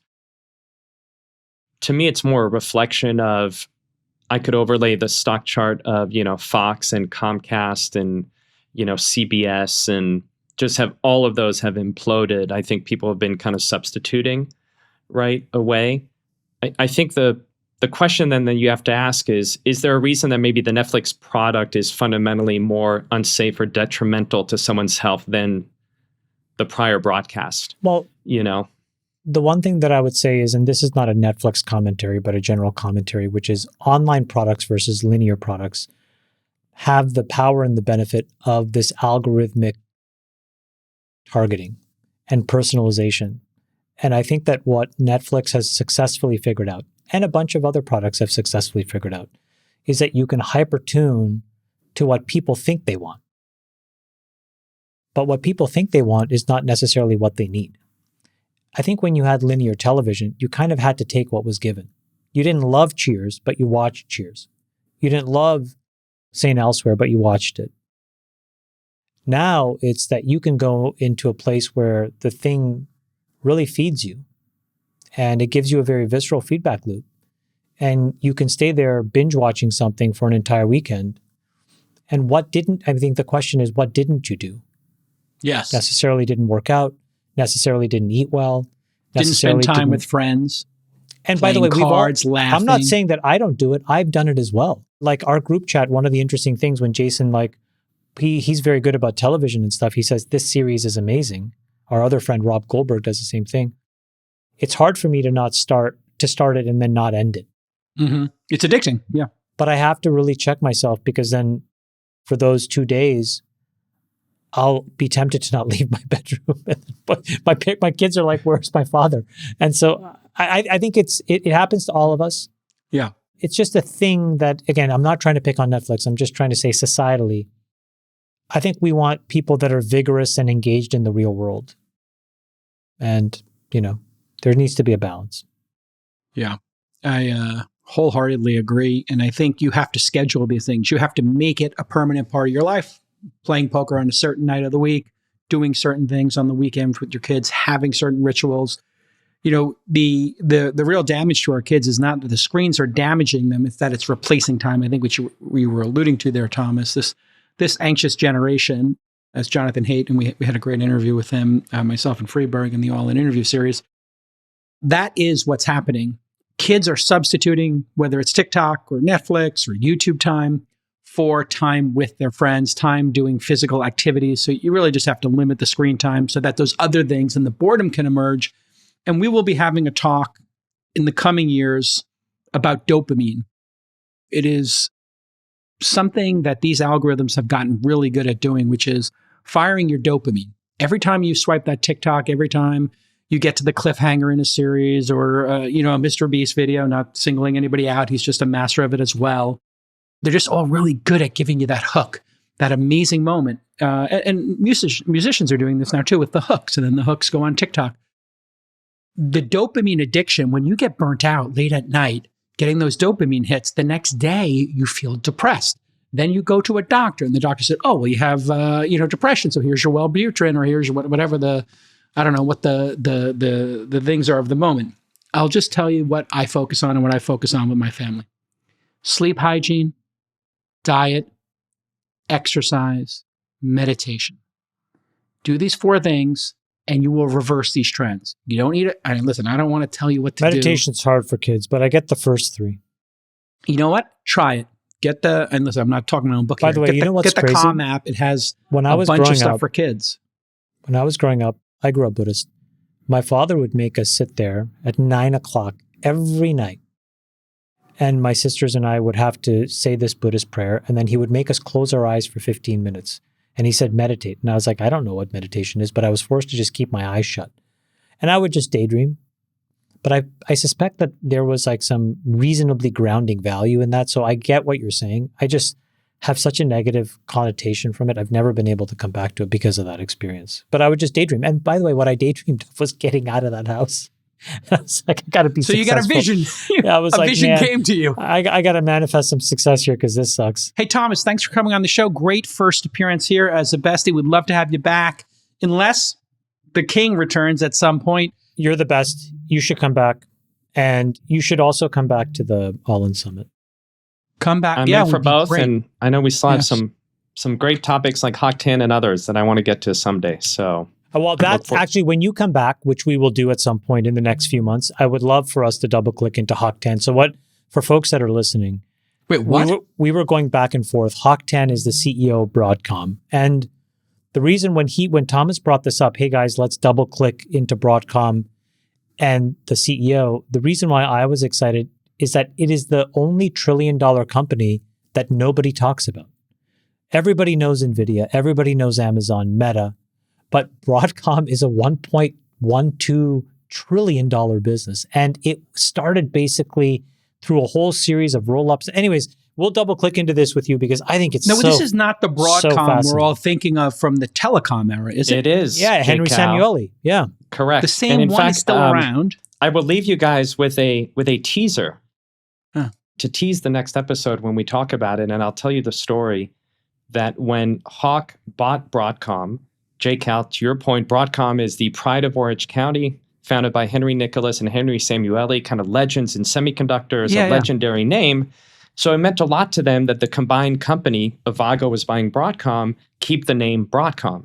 And so Hawk, being who he is, got a little bit of a price discount to name the company Broadcom. To him, that was a great deal. That's who Hawk is. He's a great businessman.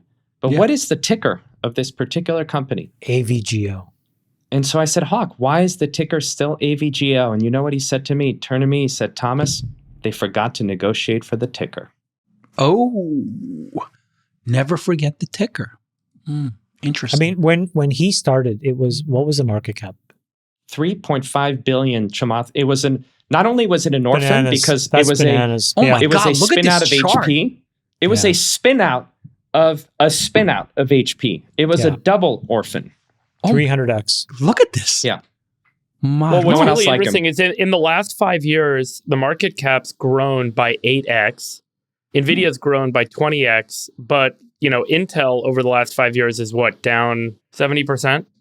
So, I think there's a big divergence. Thomas, do you think this is a function of, I don't know if it's directionally investing in the right things, or is it about making long-term investments and thinking down the road? Obviously the compounding advantages. He's an M&A master. So this is less about there was a product that won and more of a portfolio approach and a portfolio construction. But did he buy well ahead of the curve? Did he buy over the horizon, Thomas? Is that where Intel really missed?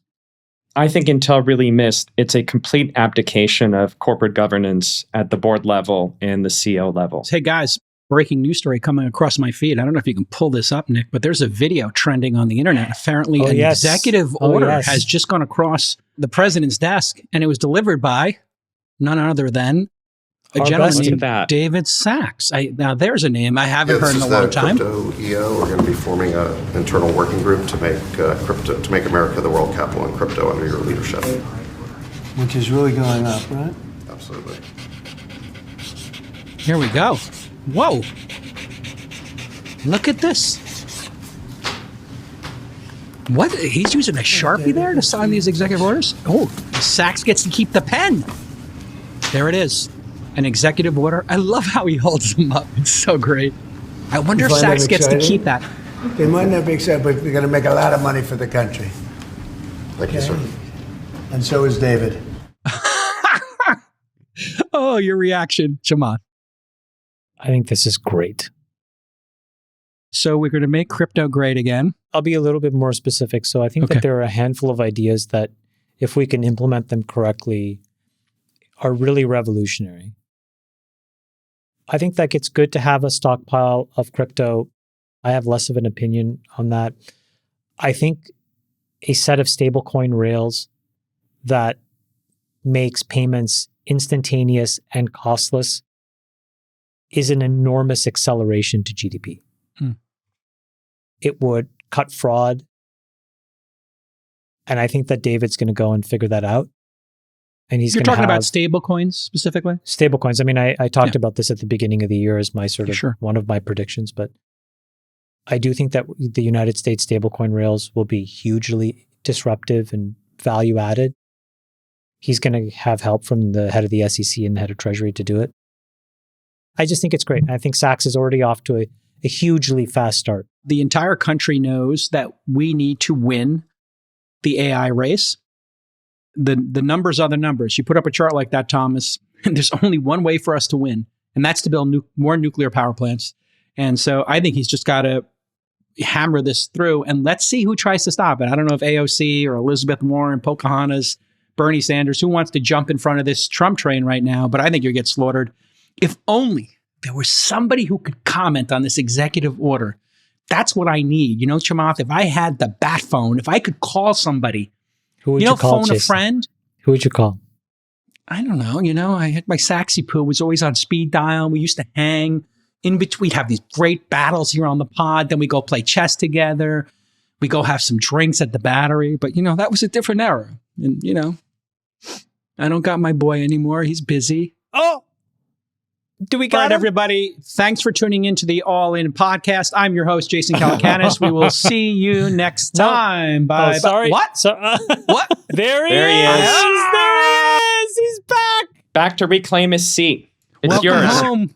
We miss you, buddy. You look so handsome. I'm going to cry. 61 days without my bestie. We miss you, buddy. Were you just in the Oval Office? I was just in the Oval Office. First time in the Oval Office? Let me ask you a question.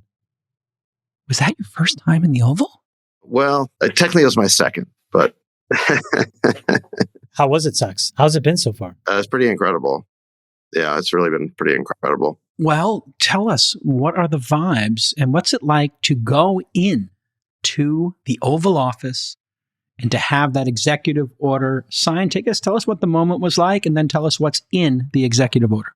Well, we did 3 executive orders today. So we did one on crypto, one on AI, and then one on PCAS, which is the President's Council of Advisors for Science and Technology. The one on crypto, I guess we can start there. The main thing it does is it forms an internal working group with the goal of making the U.S. the world leader in crypto. So it's not one specific action. It's basically authorizing and creating a working group with the goal of achieving that objective, right? And the members of this working group are going to be, there's me, there's the head of the SEC, the Secretary of the Treasury, and all the agencies and departments that have an interest in crypto. So we formed this working group. I'm actually chairing it, or I will be.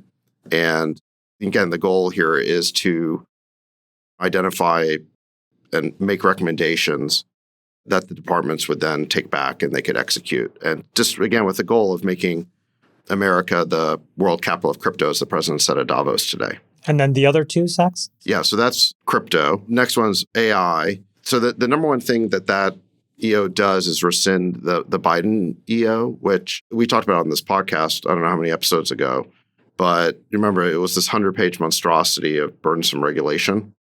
And the president had promised on the campaign trail to repeal that, and he did. So it got rescinded. Actually, there was a master EO on Monday that contained dozens of Biden-era EOs that got mass rescinded. This one provided a little bit more detail on it. It basically said that EO was unnecessarily burdensome. It said that we want to be the world leader in AI. In fact, it uses the word dominate. We want to basically have global dominance in AI. And similar to what we're doing on the crypto side, it directs the creation of an AI action plan. And that study will be led by 3 people: the National Security Advisor, who is Mike Waltz, the Director of the Office of Science and Technology Policy, who will be Michael Kratsios as soon as he's Senate confirmed, and then the third person is me. So the 3 of us are going to work together on this AI action plan. And the idea is to figure out what is it that the industry actually needs to make us number one globally in AI. So it's putting a little bit more substance behind like what this our role means. And the last one is to build a science council. I don't know if everybody's familiar with that, so maybe you could just describe what that is generally for the audience. Well, PCAS has been around for a long time. I mean, I think it's been around for decades. And the goal of PCAS is to assemble a group of top science and technology minds to provide the president with advice. So this was already announced, but basically me and Michael Kratsios, who I mentioned before, is going to be the director of OSTP. We're going to be co-chairing that. And this is an EO that provides the authorizing language to set that up. And then it provides some direction around what PCAST is going to do.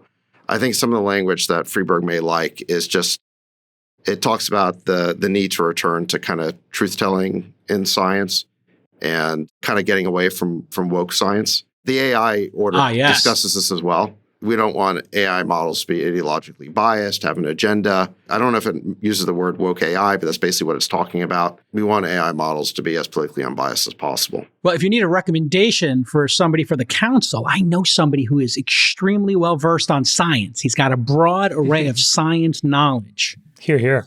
Yeah, I have an idea. Then we could have two besties in and around the White House. Hey, well, thanks for including us in so many aspects of the weekend. And the audience really wants to know, what are the chances we get Sacks back on the pod now and again in 2025? And we do appreciate we're doing it everything right now, you're doing, right? the sacrifice you're making. We're doing it right now, but the audience is, not going to just accept this little drop in here. They want to know, what's the long-term plan for David Sacks and the pod? And what's happened with media overall in the administration now that confirmation hearings are underway, Sacks, and closing out? Does that mean folks are going to be able to get back on social and things that they were kind of restricted by over the last couple of weeks? Sure, but I think that, if you're working for the White House, there kind of needs to be a reason for you to be out there because you don't want to be making news that you're not supposed to. So in the case here today, the president signed these executive orders on crypto and AI, and they want me explaining them. So it makes sense for me to go out there. I've got an appearance on Fox Business in about an hour to talk about the EOs as well. So that might come out before this podcast comes out, but you guys are the first ones I'm actually talking to. But so there's a reason for me to come out and do it. And I think that there probably will need to be a good reason for me to come on the pod, but I'm going to try and come on the pod every chance I get.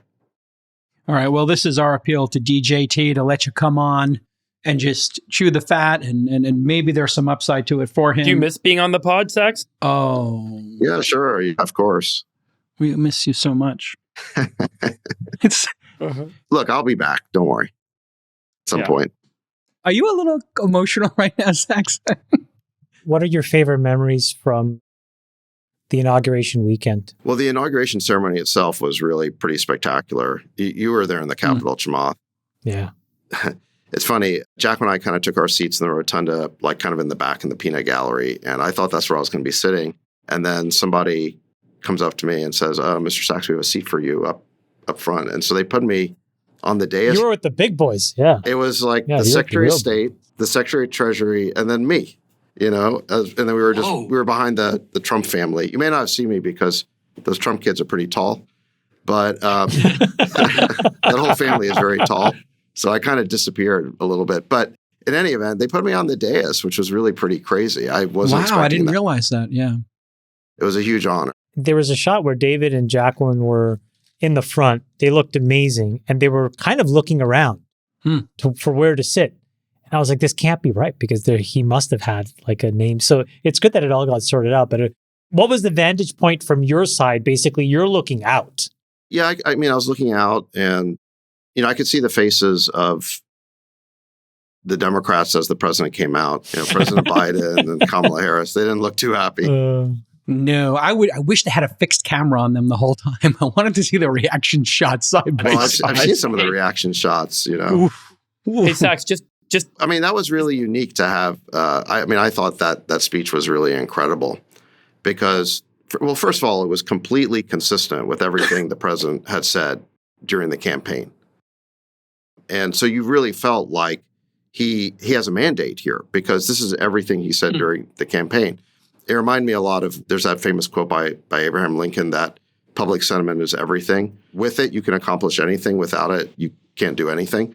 And it really felt like that inauguration speech was full of substance, but it was substance that the president had delivered on the campaign trail. And so when he won this victory where he not only won the presidency, he won the popular vote, he won 7 out of 7 swing states, he won the House, he won the Senate, it really feels like he has a mandate. And I think he reiterated that mandate in his speech. And then, of course, just the The cherry on top is just that, the losers just have to sit there and listen to it. Well, kudos to them for coming out and keeping the tradition. Yeah. Well, yeah. And when he's talking about the corrupt establishment that tried to put him in prison through this lawfare, I mean, he's talking about some of those people who are sitting behind him. I just thought it was remarkable, a remarkable moment. That was a crazy visual. Do you want to take us back, Sacks, on how because you haven't talked about this publicly, but how did you end up, I guess, getting the offer for the role, deciding to take the role? Anything you want to share anecdotally on the path to get here? I don't know that there's that much to report, I was helping with the transition and I got offered the role and decided to do it. So, I mean, look, it's not something I was expecting or planning, as you guys know. I didn't even know there was going to be such a role, but when they decided to create it and they offered it to me, and so I decided to do it. Just one thing I should clarify, just to make clear, is there's still some things I can't do yet in the role because there's a whole government ethics process that you have to go through, and I'm in the midst of that process. So we've signed these EOs. It's given me certain responsibilities and authorized me to do certain things, and that process is going to begin as soon as I complete this, I guess you'd call it onboarding.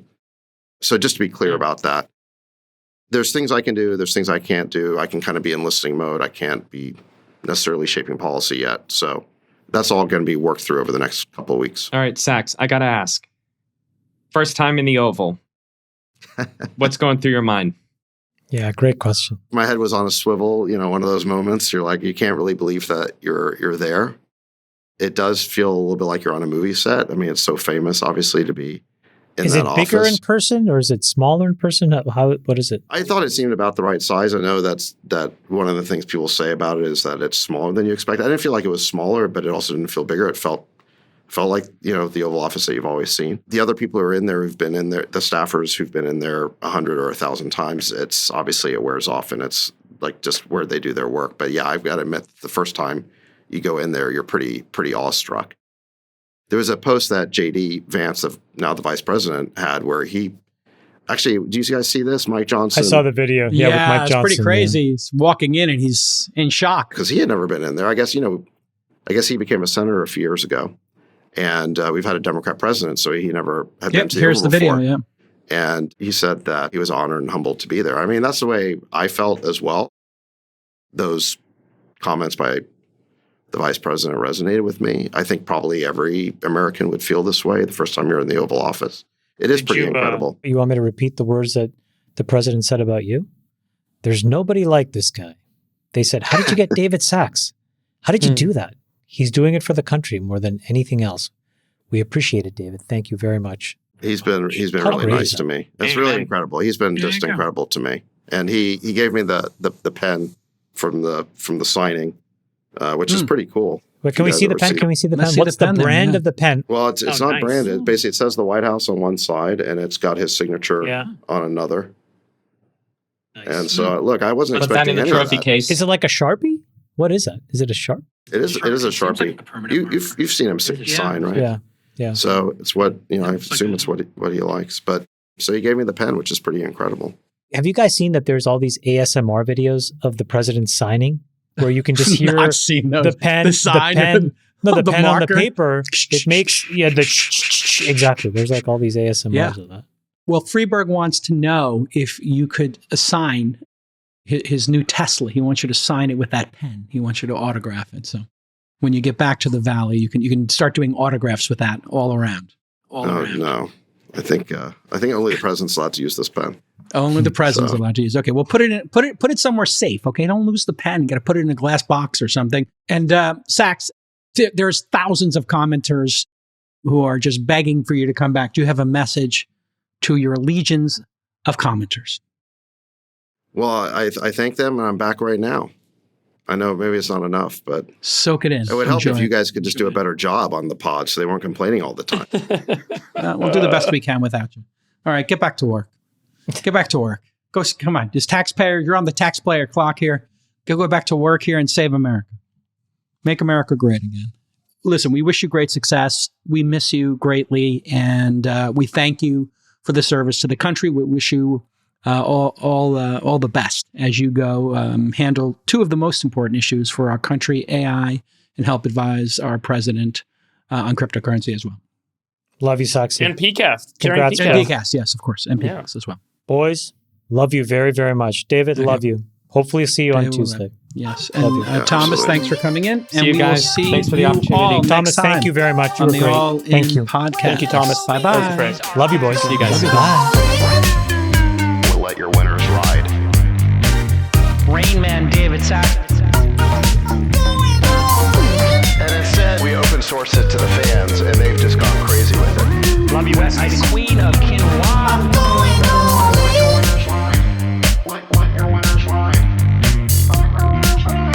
Besties are back. That is my dog taking a notice in your driveway.